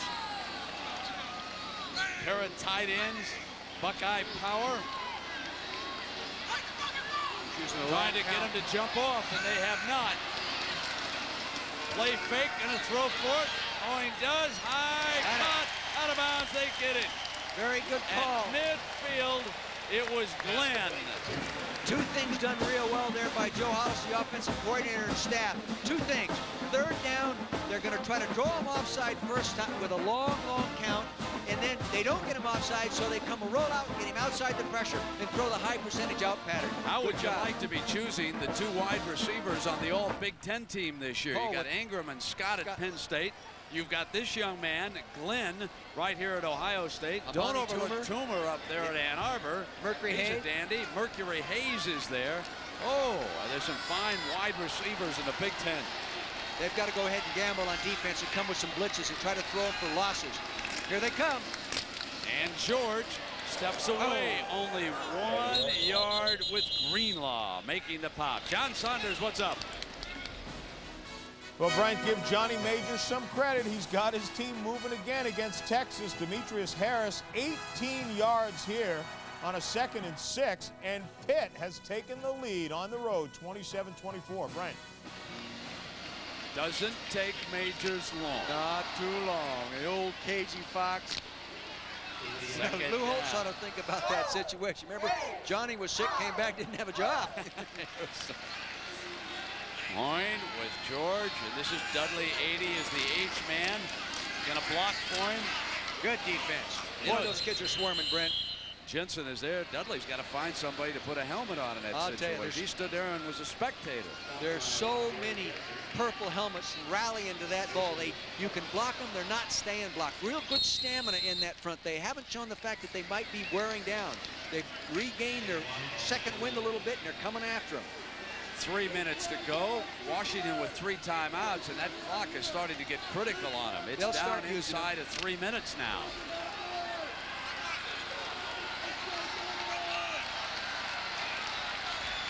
Looks like they're going to bring the outside people now. Yeah, here they come.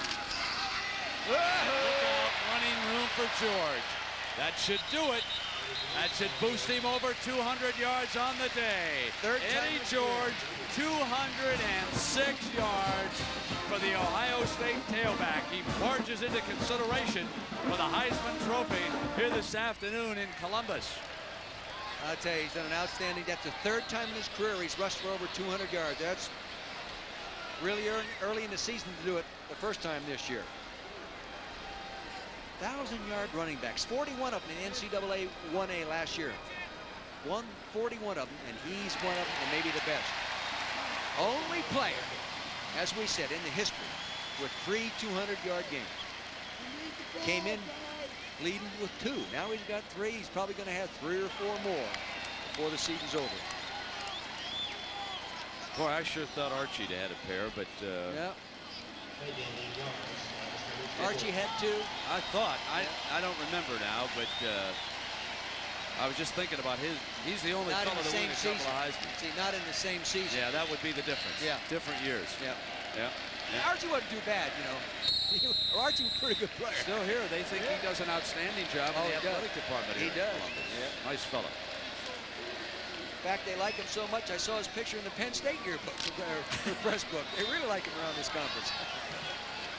Well, here's a first down now, 2:27 to go.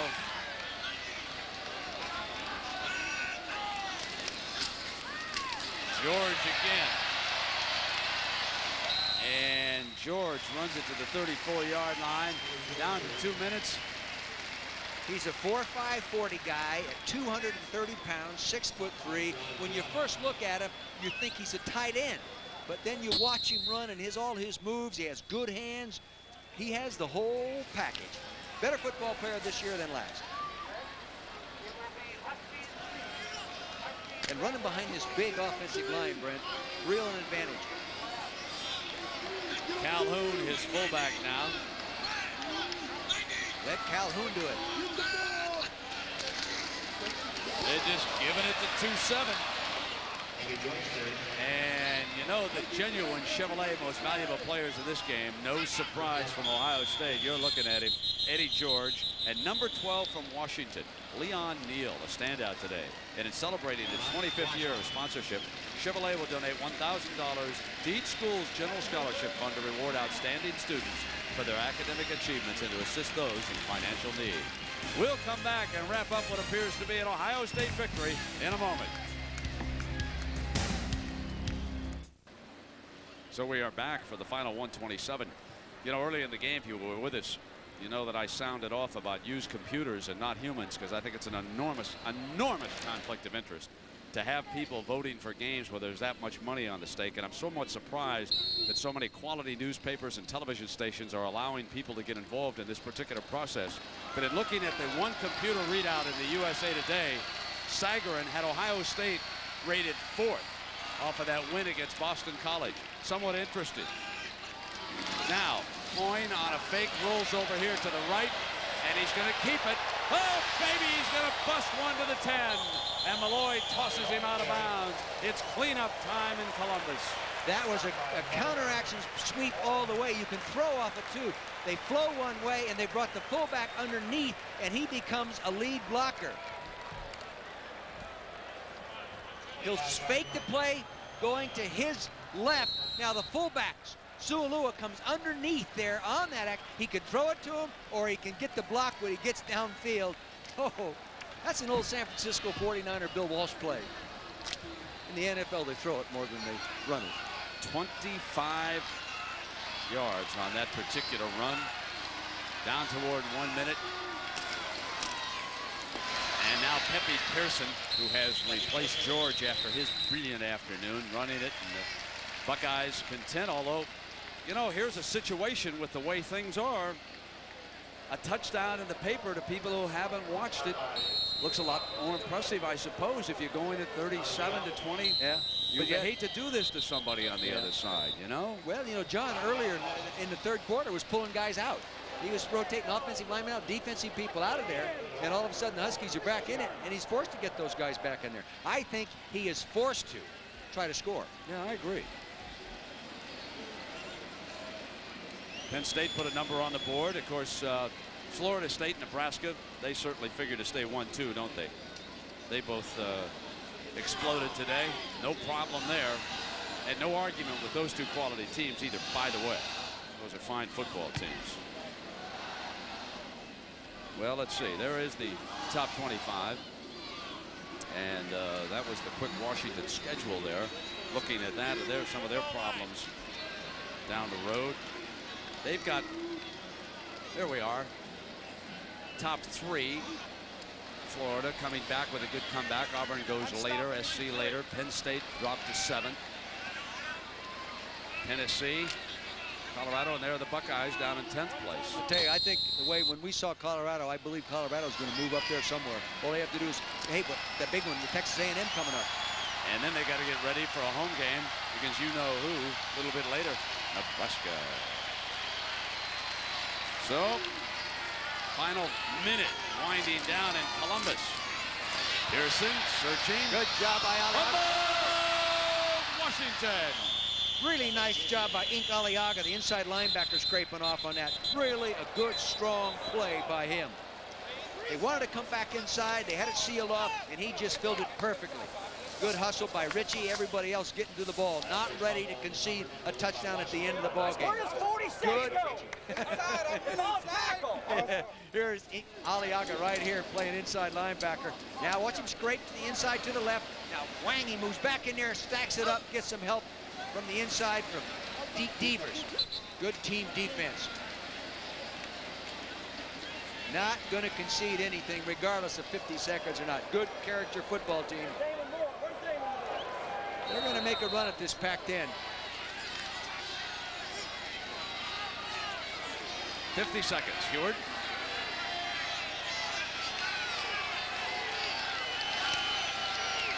And an inside handoff. And stuffed by Bonhouse, number 70, in the middle of that defensive line. Not fooled much, was he? No, he was not. I walked in the meeting room on Thursday, and he was in there running a film study with the rest of the defensive people because they're not in school yet, so they have a lot of time to. He's like a coach on the field, real bright guy, academic, all Big Ten, and he can teach other people how to play. Thomas. No chance to get out of bounds. They had him surrounded. You know, there's a fellow who has played well, and Thomas is down right now, but that's Johnson, number 52 of the Buckeyes. He came in here. Rudzinski, is that the linebacker? Yeah, Jerry was injured Rudzinski in got practice, hurt. his stress fracture in practice.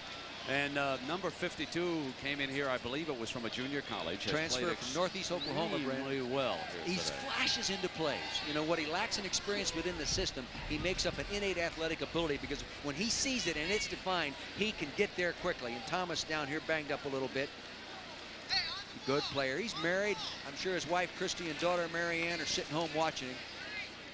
Usually in that position, you're all right. You just maybe have your wind knocked out. Good, good football player. Most inspirational player on the squad last year, and I can see why. I really enjoyed watching this guy play. Love to coach those kind of guys, Brent. They give you what they have to give, and then a little more. I guess if I read you right. I like him. Yeah. And you do too. Oh, I've heard you rave about it. I always have. Coaches have got to love about him. the team. You think the Huskies are going to go home and become a factor in the Pac-10? Yeah, I do. I think. And you think this might be John Cooper's best ball club? Yeah, here? regardless of what he wants to say. I tell you, they just got so many. They got 5 quality offensive players, and the rest of the guys women can play. But I mean, 5 real Sunday football players. Incomplete. Now, 1 snap left in the ball game. Tempers flare down there at the end of the proceeding, and the officials will get that straightened out quickly enough. Fickle was down there in the middle of things with the offensive line. Tempers running a little bit late. I suppose not too unusual here. It's been a hard hitting. Oh, it has. We've had some game. great hits. Both sides have really knocked around each other. Fortunately, no one got hurt. Yeah. But you know, neither team. Well, anymore. I guess Becker limped off, didn't he? Yeah, that's right. Neither team anymore can. If you're a good football team, you start losing guys. You're not a good football team anymore because there's just nobody has the depth anymore. Yeah. Well, the Buckeyes are forced to be reckoned with. No question about that. And Heward now, that'll going to do it. That's it. It's going to be a 10-point win by the Buckeyes. Ohio State beats Washington 30-20. We had 820-some yards of offense in this game this afternoon. Whoa. Let's send you quickly to New York and John Saunders. John, take it away.